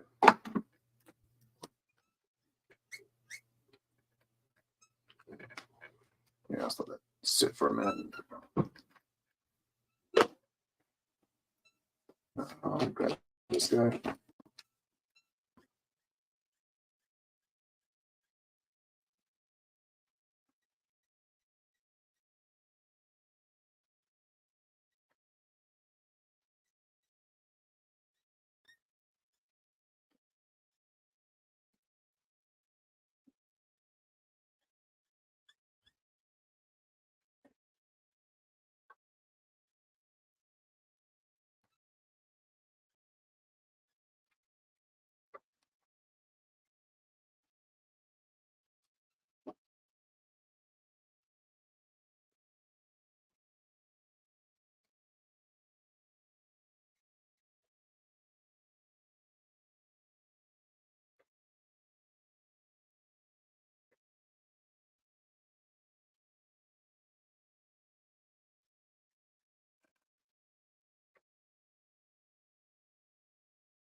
All right, the retcon was, yeah, I heard about that. I heard about that. Hey.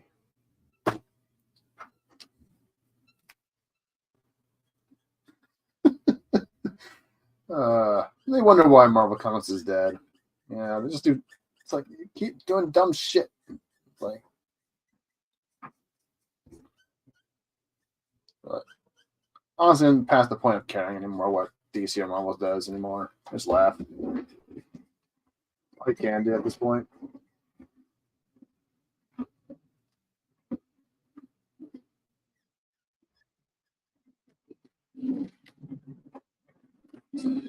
Oh.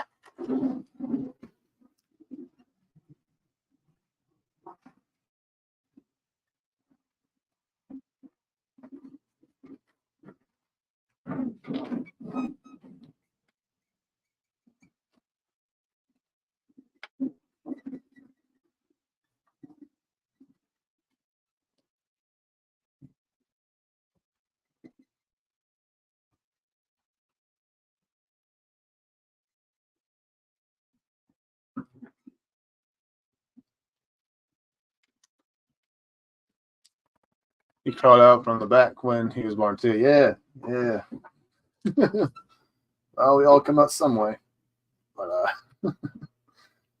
must have been a very shitty circumstance to be in. Oh, Marvel, what's wrong with you guys? Why do you stealth Marvel?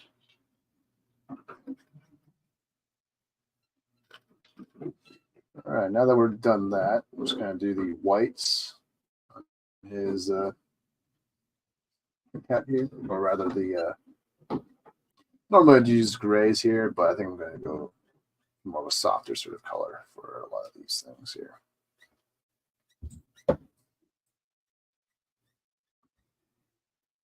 Trying to do different types of lighting.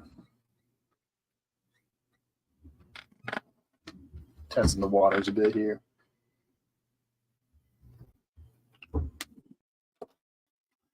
Because never know what might work and what might not work. So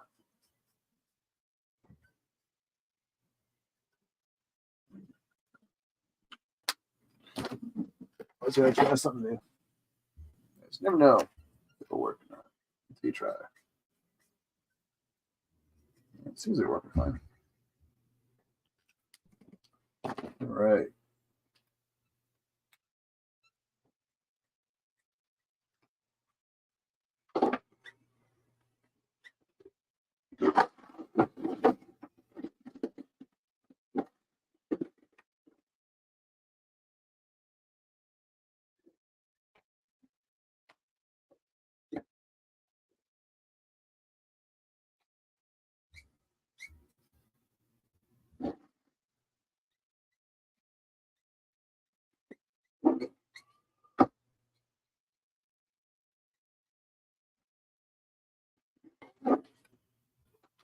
So strange, I know. I know. Whatever. Still stupid.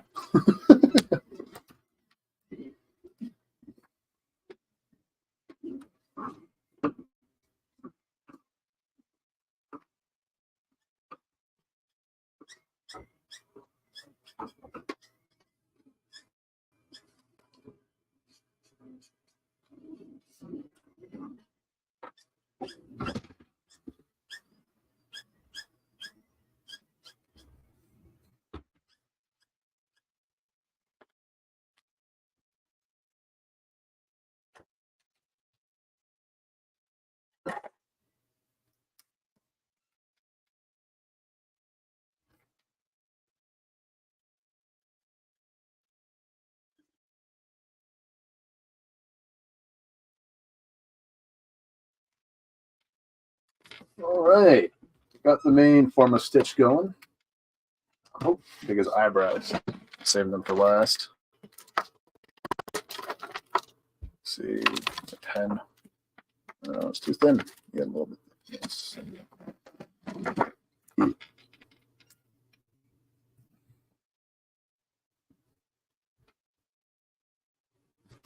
I'll fill in the eyebrows.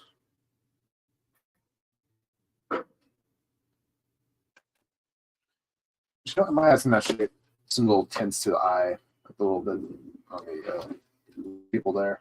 Just a little bit, not too much.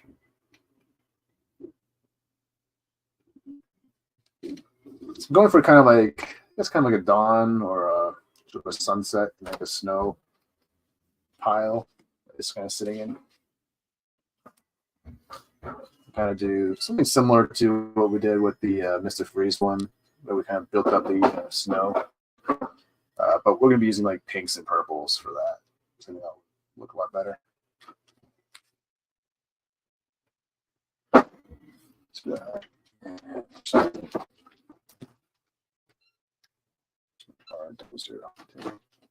Jesus God. Just a little bit. We can always touch it up in the end anyways. But yeah, it's going to get for Stitch there, at least for the main bulk of him. All right, let's start by cleaning up my desk because I got too many markers here. And I don't think I'll be using black, but I'll keep it on me just in case. Probably won't be blue, so put them away. I might bring them back.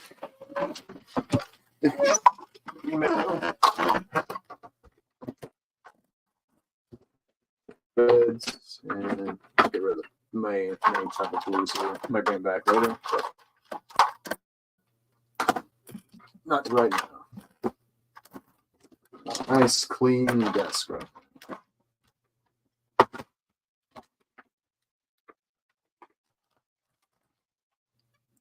Okay, now we gotta kind of map out some things.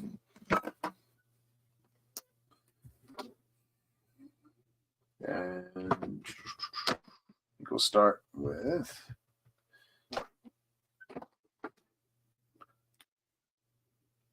the B12.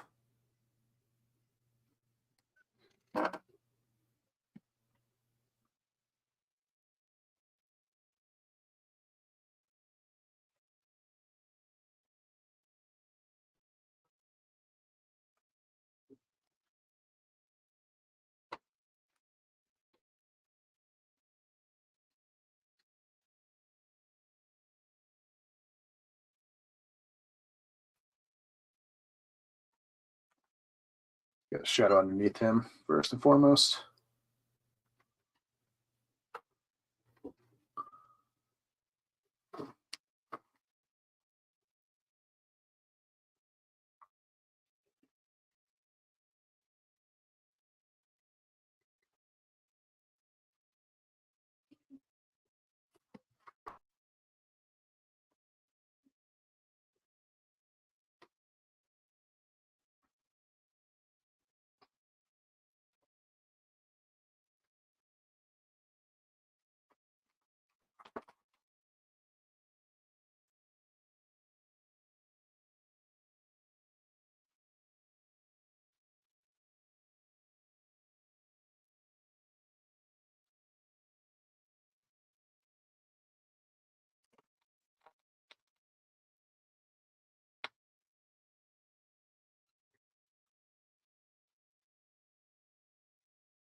And I actually have to bring out some blues, actually.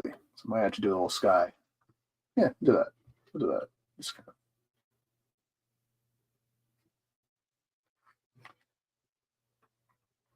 Almost kind of treating this like a snowy sort of hill. That's kind of how we're going with this.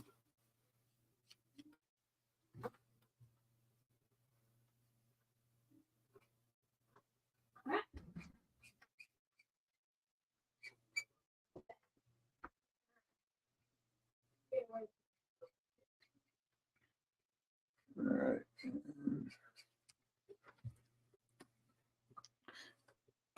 Now, I didn't bother to actually go ahead and draw out the background here. A, because I was lazy. But we also kind of had a rough idea of what I wanted to do here last night. So I feel like some of these environments like look better once you just straight up color them without any like line work in the back. It gives it a more natural sort of look. And stuff like this is very easy to kind of map out, at least for me.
Okay.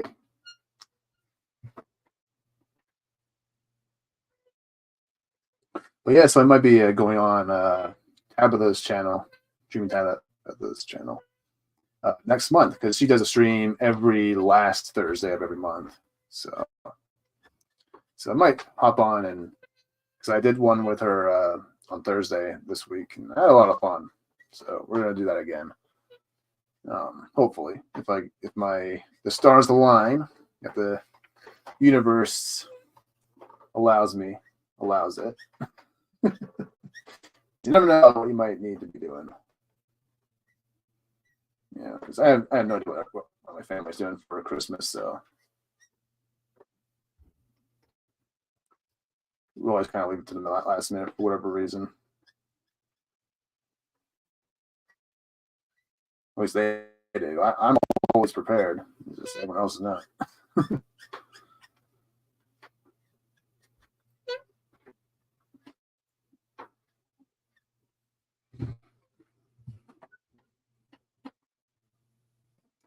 Yeah, okay, sharpen up this. Get the fuck out of here, Blender. Jesus. Trying to ruin my life.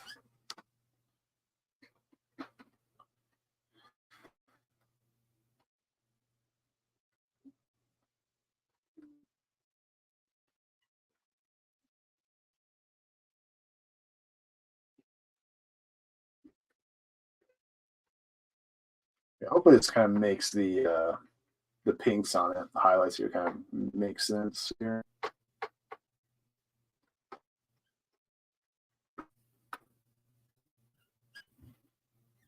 think it's working.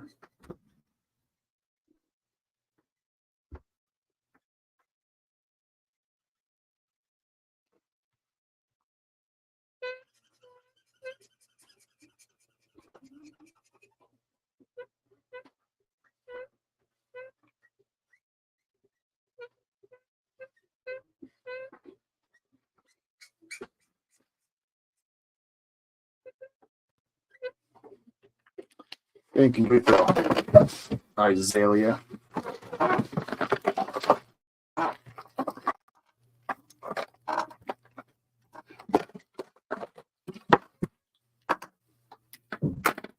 Just a little bit. Time for the new year, exactly.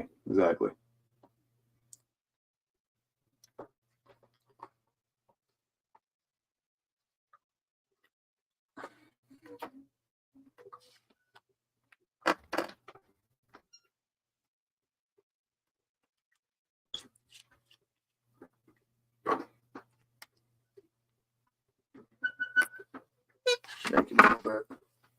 Shake it, baby. All right.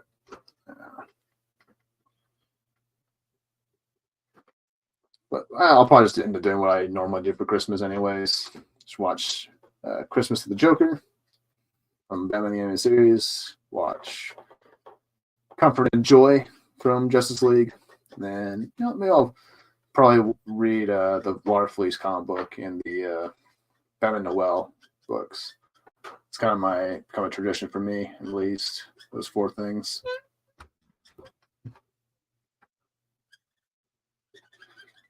And probably, I'll probably end up watching like Elf or Home Alone with the family, depending on what everyone else is doing. I have no idea. I'm the last person anyone tells when holiday season comes in.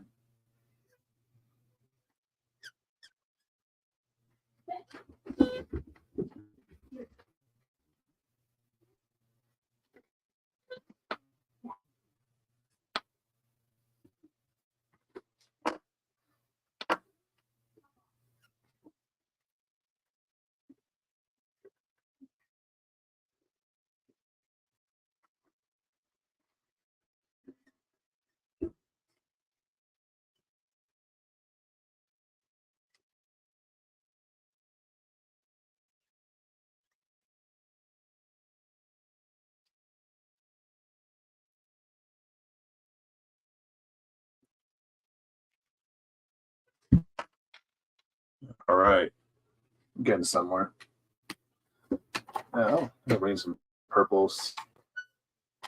Bring it beautiful.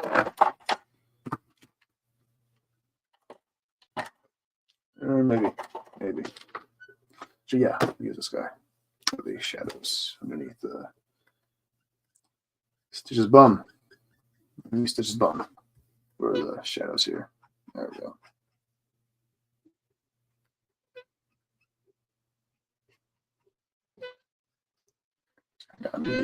Just a little bit. Just make it more realistic.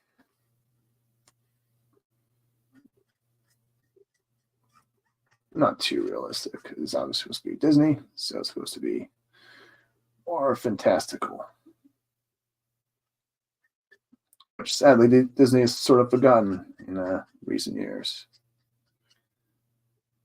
That's okay. We haven't forgotten what Disney is supposed to be. So we'll remind them. If not remind them, remind everyone else. Keeps forgetting that there is still good in the things that we used to have, or that once was. Don't mean anything new. If the new things are not going to be as good.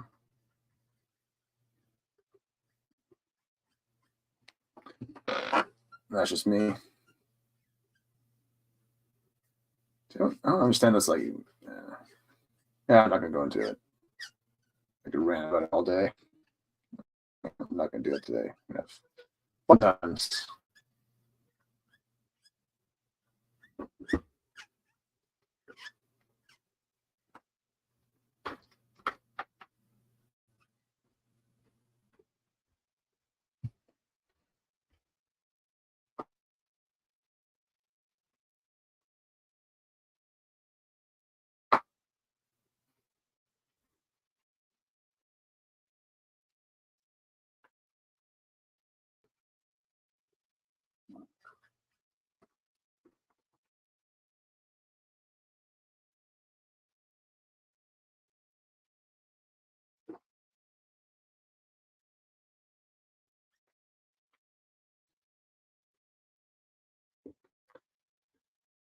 Yeah, just screw them all.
Oh, you know what I should have done? Can't really do it now, but I should have done like a snowy beach for this one. I really should have. Yeah, like some like water in the background. Could still kind of do that, but I don't think it would be as effective. But whatever. The snow pile will do. I think this, I think that the simplicity will kind of be better anyways.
All right. I think we need some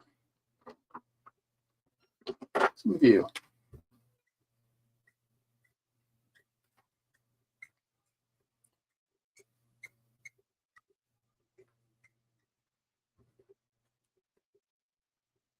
I think once I get the sky going, I think I can make everything make sense here. This drawing, all the pink and stuff. So the goal here.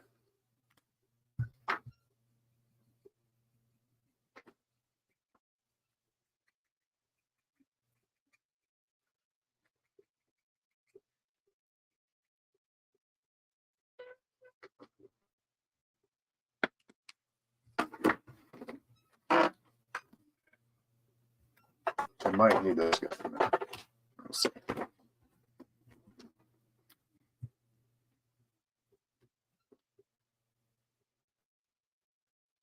I'm just going to start on the background.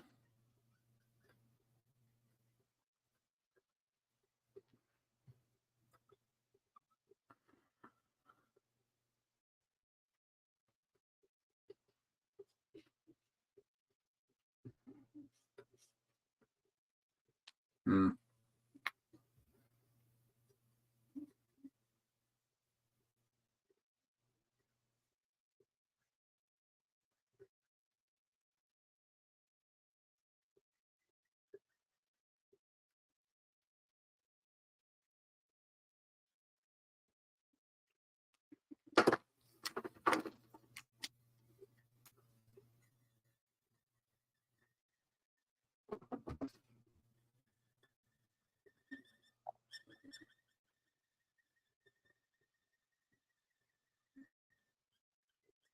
You know what? Needs to be a bit darker. Okay, shift there for just a second.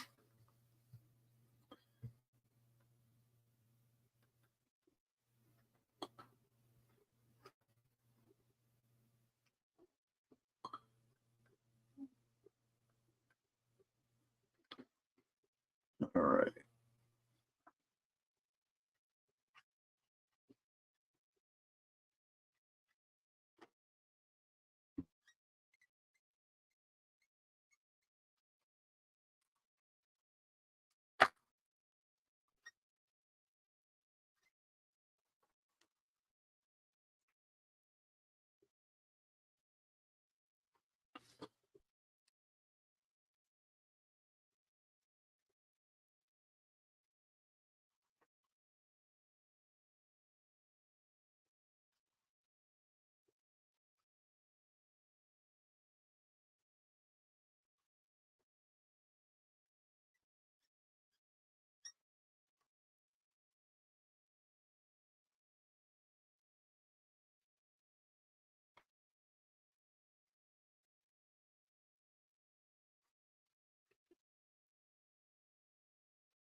think we're gonna need some extra blue here.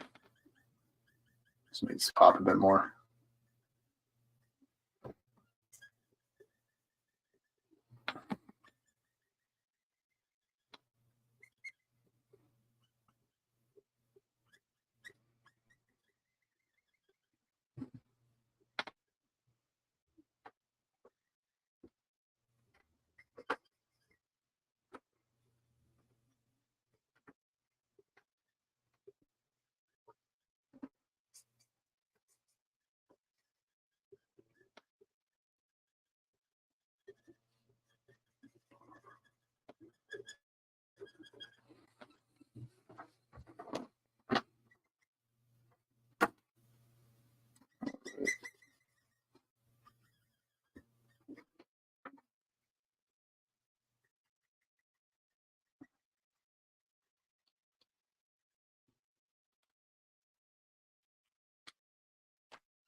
What I'll do is put this darker shade of blue over top of this, and I'll kind of go in with another purple.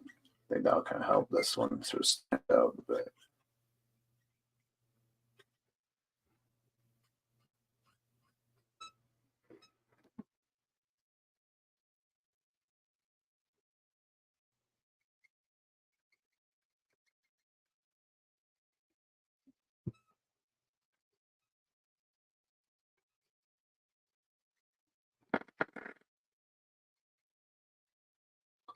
I think that once they get this snowfall effect going in, I think this will really pop out. Just can't have snow without little snowdrops.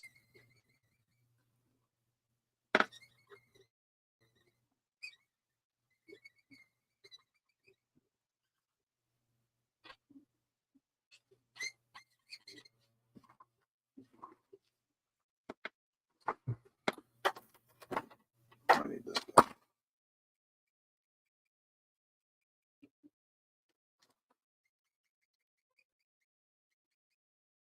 Oh, just forgot you.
All right. Let's go with some purple.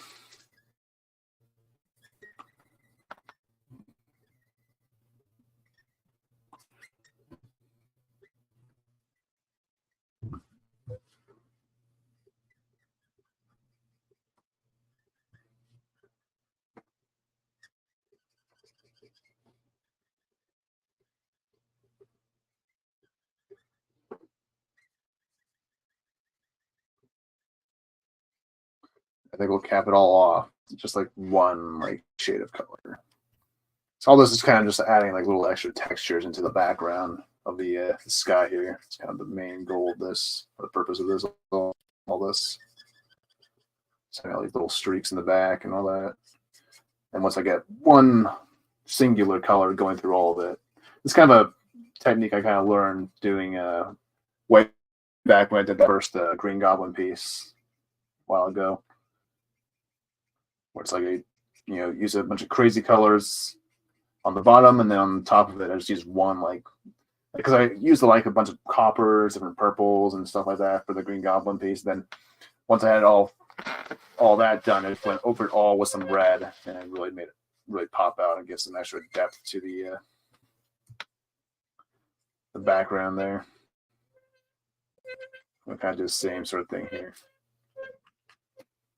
I think what I used. Let's go.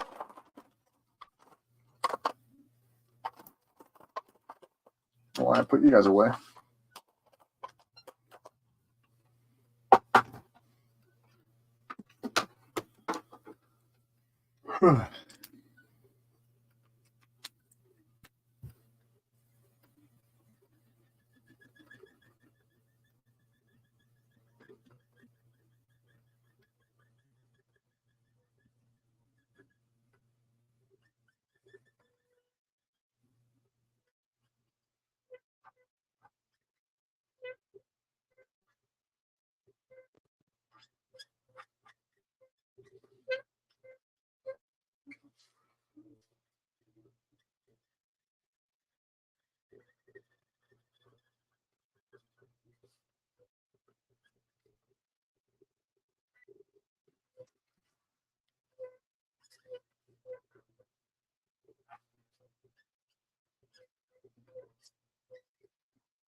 Let's go big chunks going first, and then I'll tidy it up.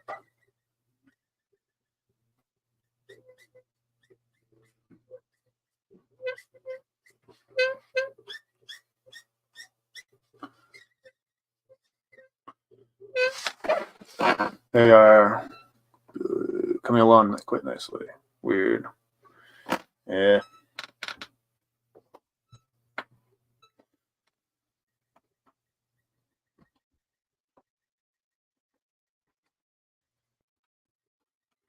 Almost there. So I'll probably need to grab a brush actually in a minute for doing the snowfall. I'll do the acrylic paint effect that we normally do. Just because it's a very easy and quick way to kind of get some snow or stars worked in, or sparks, whatever the detail needs to be.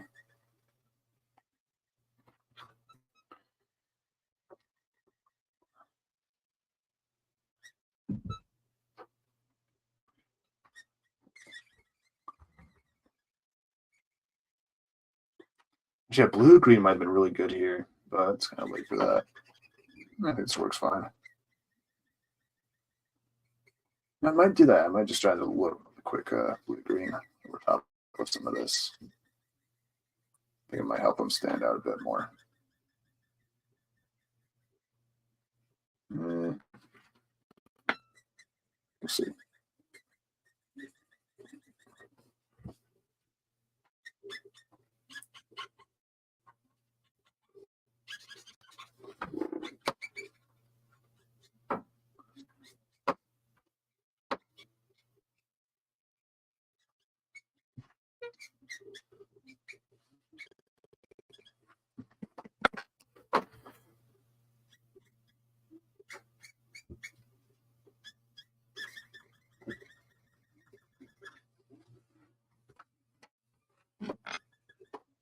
Yeah, we'll try that.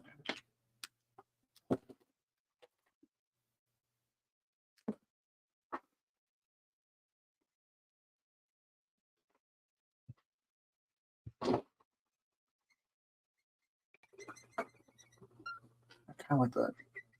Go for it.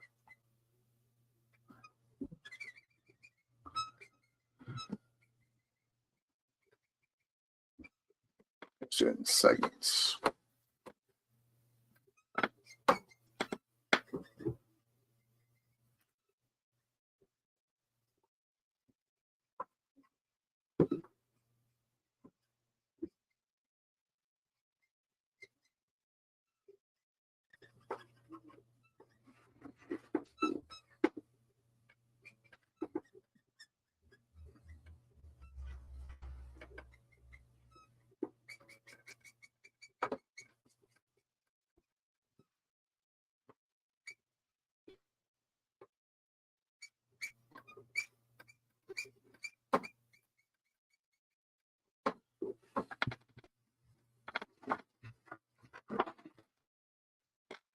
Yeah, I like that color. Looks really good.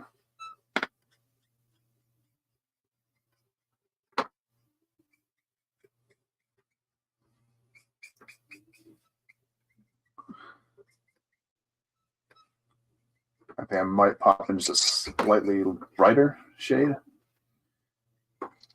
Just a minute. I think that'll be it. Sky. And for the Copics in general, I think I'm pretty much done.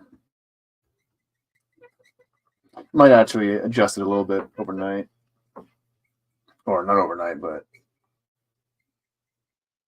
a little bit later on. Yeah. That's working.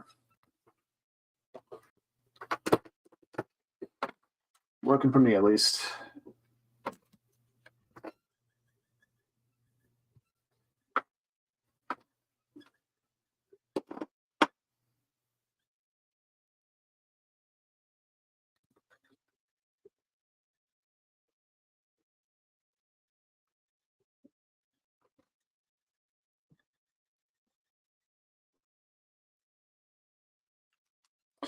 And I'll just go through with my blender. Brighten some areas up.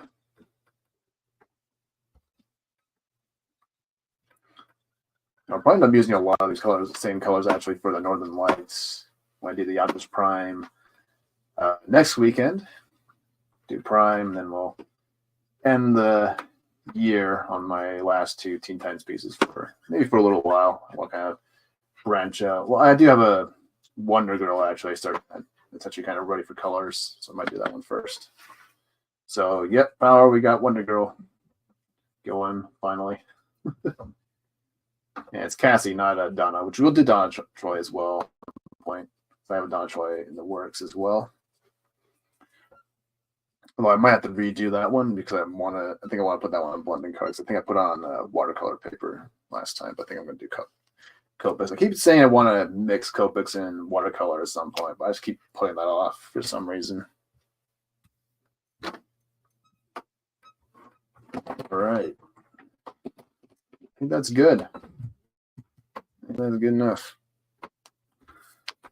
Maybe just add some extra blue. I think we'll call it that after this guy.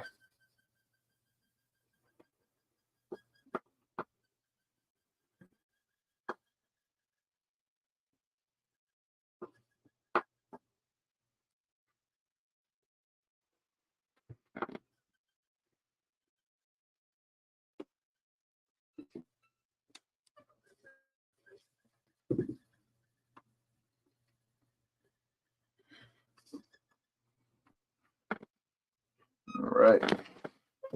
Got a brush. All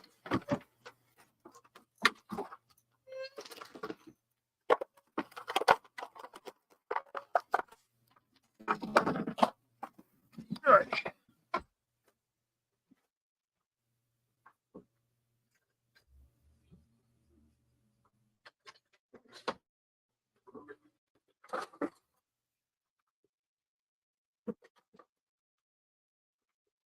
Okay.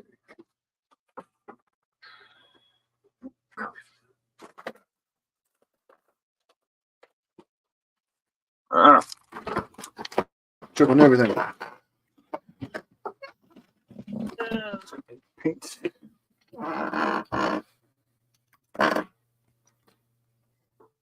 Now for this one, since we're not doing stars, we're doing snowfall, we don't have to worry too much about getting any paint on our little blue experiment here.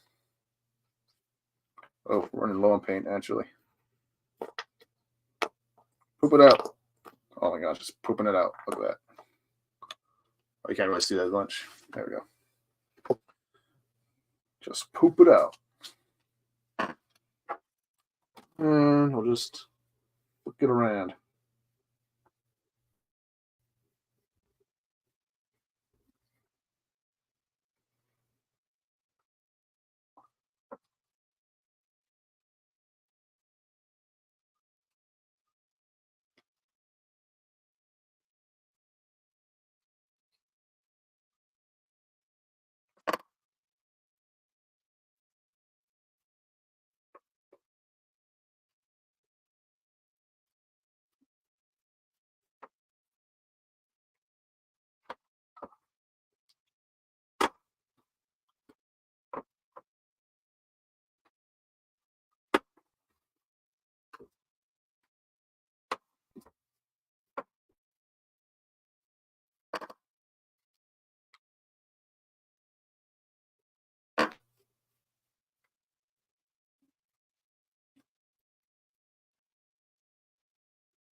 Think I needed a wider brush. Hold on. Weird angle here.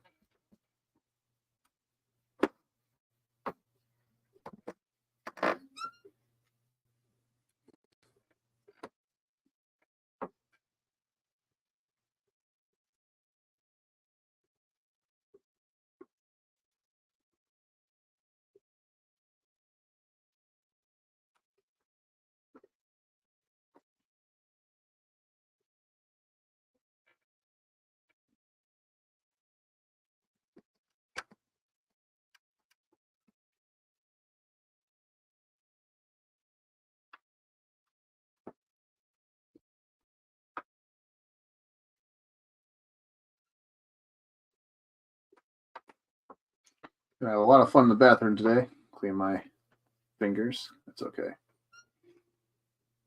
We ain't scared of no paint.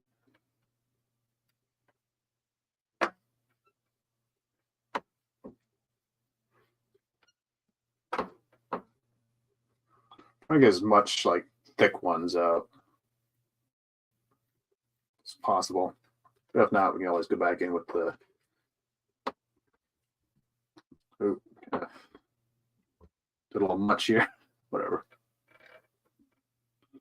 Oh well. Fix it later.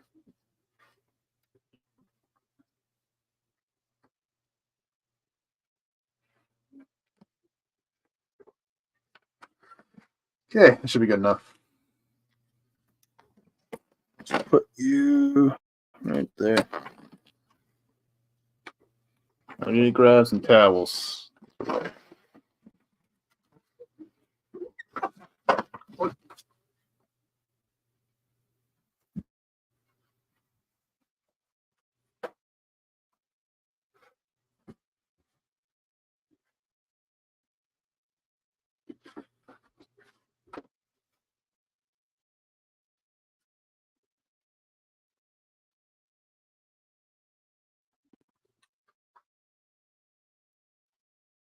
Okay.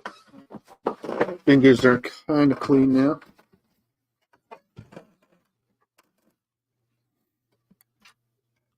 All right.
All right.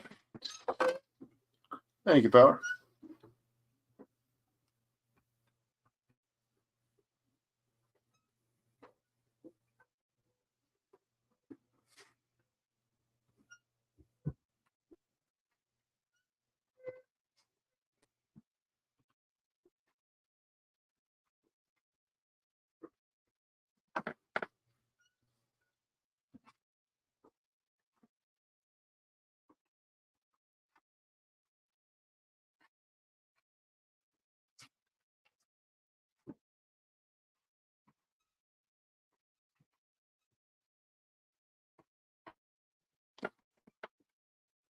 Some little streaks of wind for extra detail.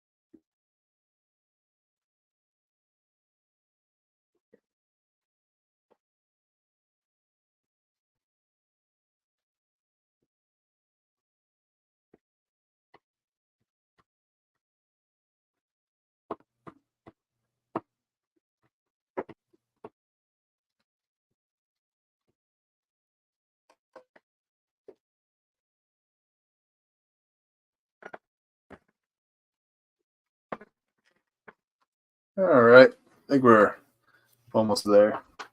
Almost in. Grab some jelly rolls. Tidy up the ink work here,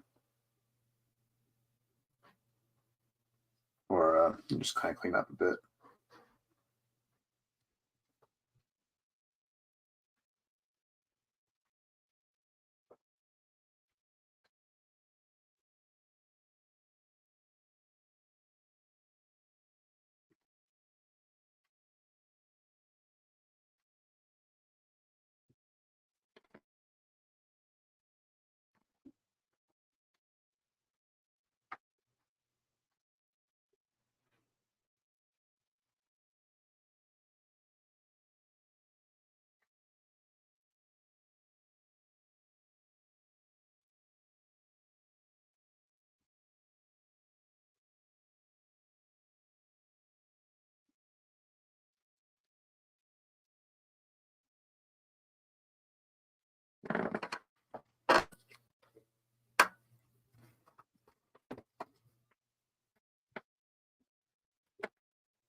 All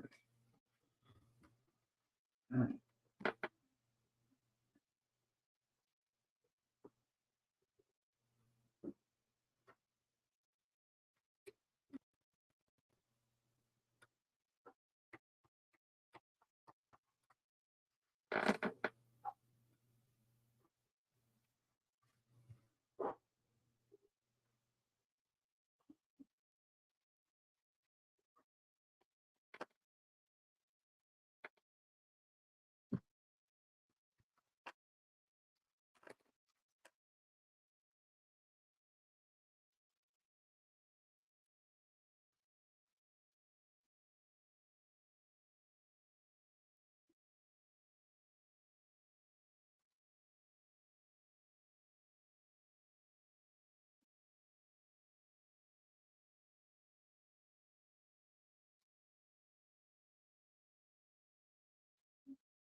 Excuse me. All right. We're cooking. Almost done. Let's see here. Okay. Touch up the and some pockets here.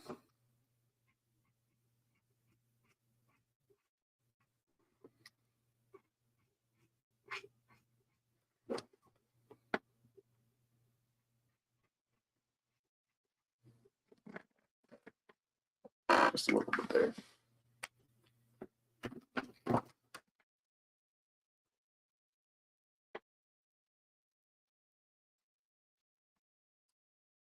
And that should be it. Bring in my Tombow to finish off the inks and call it a wrap. I think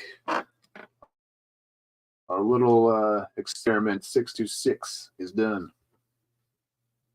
Just going to thicken up these lines a bit.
Hmm.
Little hair.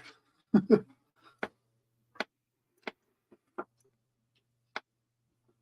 that one here that just pulled off.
Okay, I think we're done. Touch up the hat here. It's a little awkward.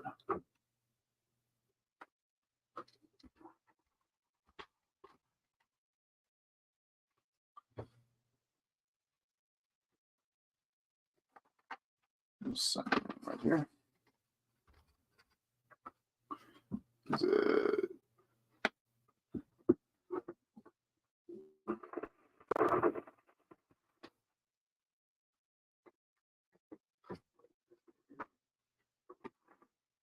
Shit. There we go.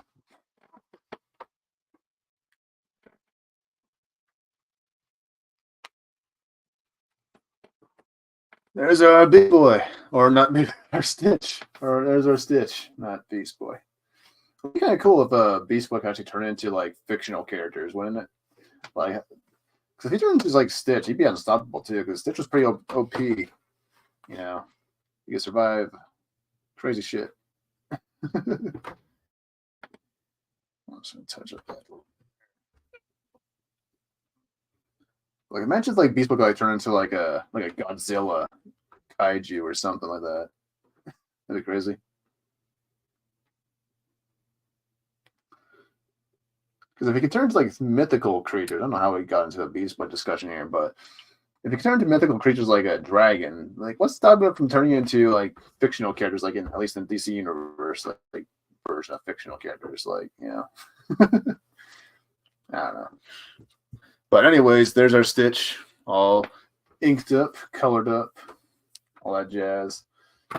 So yeah, that's the first out of the 4 that we'll be doing this year. I was going to do Larfleeze this year, but I just didn't think that I don't think I had enough time for that. Or rather, I didn't have enough time to work on that. Because the group shot is taking a lot of effort to make it. Hey, Mrs. Good to see you. And just to show off what I'll be doing next week. Find them. Here's the for those who missed it. Thank you, Mrs. Yeah, for those who missed it, I did this on Tabitha's channel on Thursday. So this is what we did. We basically took multiple prompts for different ideas for the drawing that we all would kind of do, and we all kind of took our own angles. So this is my entry into that. And if you rewatch Tabitha's last stream, you'll kind of know what we were kind of up to. But kind of a show off here. We'll show all the things we got planned this month. So next week, find them. Hold on. All right. So I was working on multiple things here. So my desk is kind of messy. Okay. So for next weekend, we'll be working on Optimus Prime in truck mode. In the background, we'll have the Northern Lights. So I think that'll make for a really, really cool image of Optimus Prime in truck mode. Gotta do some touch-ups on the wheels, though, but it's an easy thing to fix. But yeah, so we're doing for next week, and then the weekend after, we'll be. I gotta finish this one up. The eyes on Raven, but we're working on Raven and Beast Boy for the 3rd week, and then we'll be doing probably a double stream. We'll probably be doing 2 streams of this, but the group shot of all the Titans. So got quite a bit done actually over the past couple weeks. So we got the main sort of characters sort of drawn in accordingly. So you just got to do the extra little details. I actually have to redraw. I just noticed this now because there's supposed to be a hand right here with Cyborg with a little present in his hand. He's about to get to Bumblebee there, so we got to fix that up later. But yeah, we got Beast Boy, Raven, Robin, Starfire, Cyborg, and Bumblebee, and we got little little larva thing from the cartoon. Yeah, I got the tree, got it going.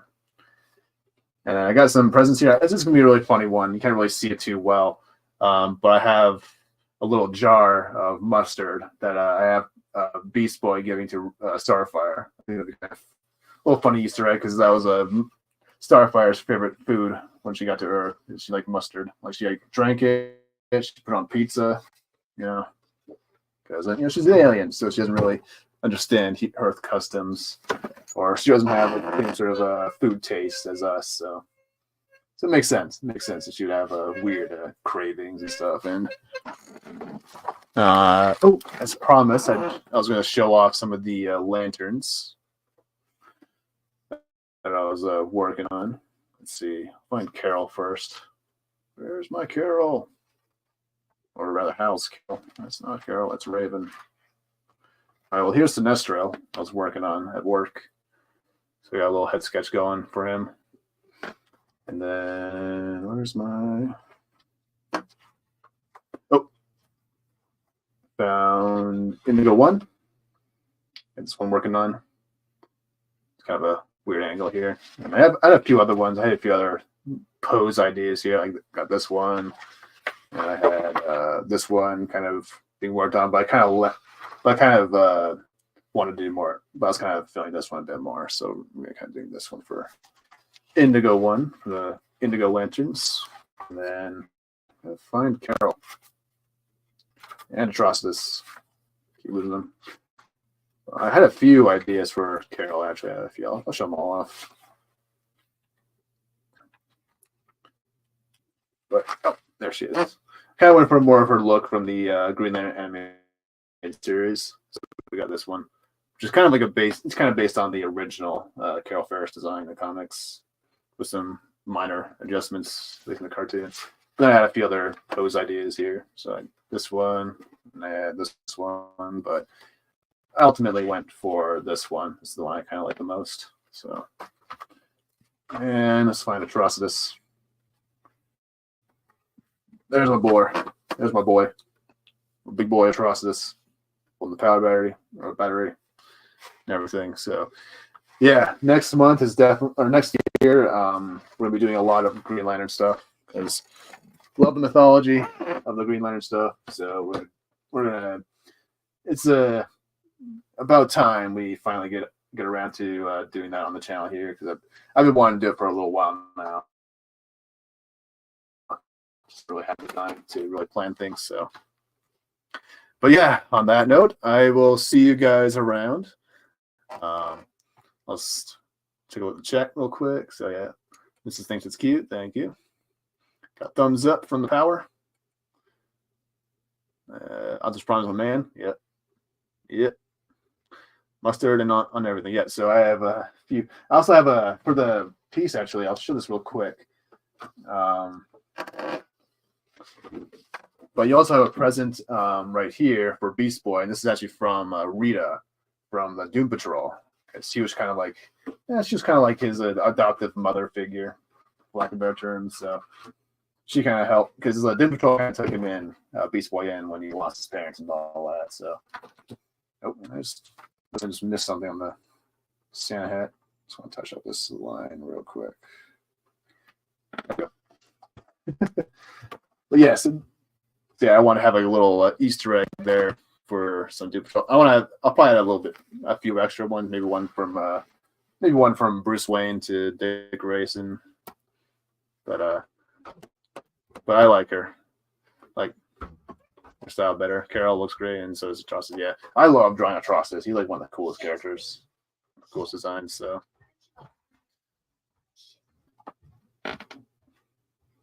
but yeah. So on that note, I will see you guys later.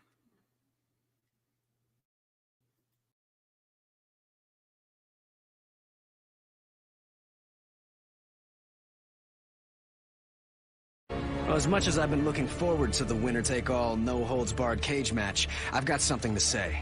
Something I never thought I'd hear coming out of my mouth. You're right. What the Manhunters did to your sector was a tragedy.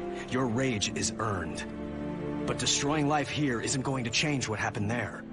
Let's work together to find a solution, a way to make things better for the people of the Forgotten Zone. Let us help. You can help, Earthman. Your dying screams will help soothe the restless souls of our dead. I've been looking forward to this for quite some time.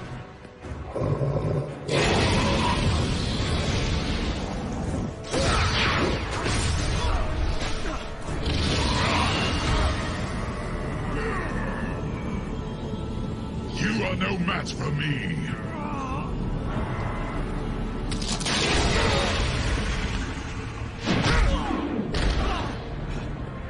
You never had a chance.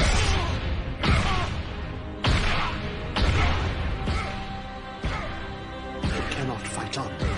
He has not the strength. He may not have the strength. But does he have the will?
blackest night, no evil shall escape my sight. Let those who worship evil's might beware my power!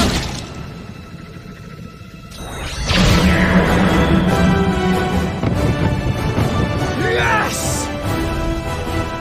Kilowog, power up!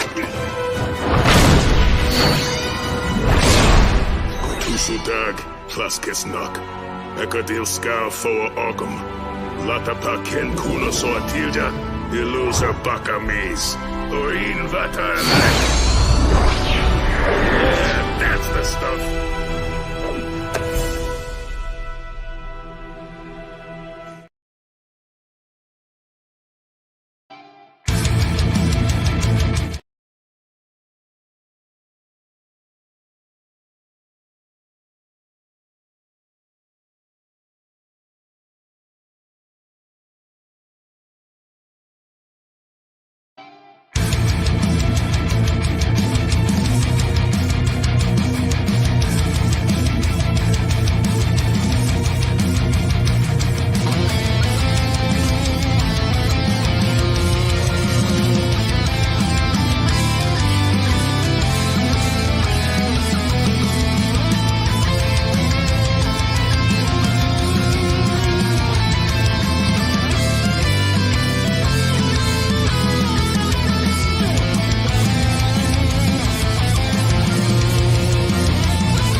Transformers will return after these messages.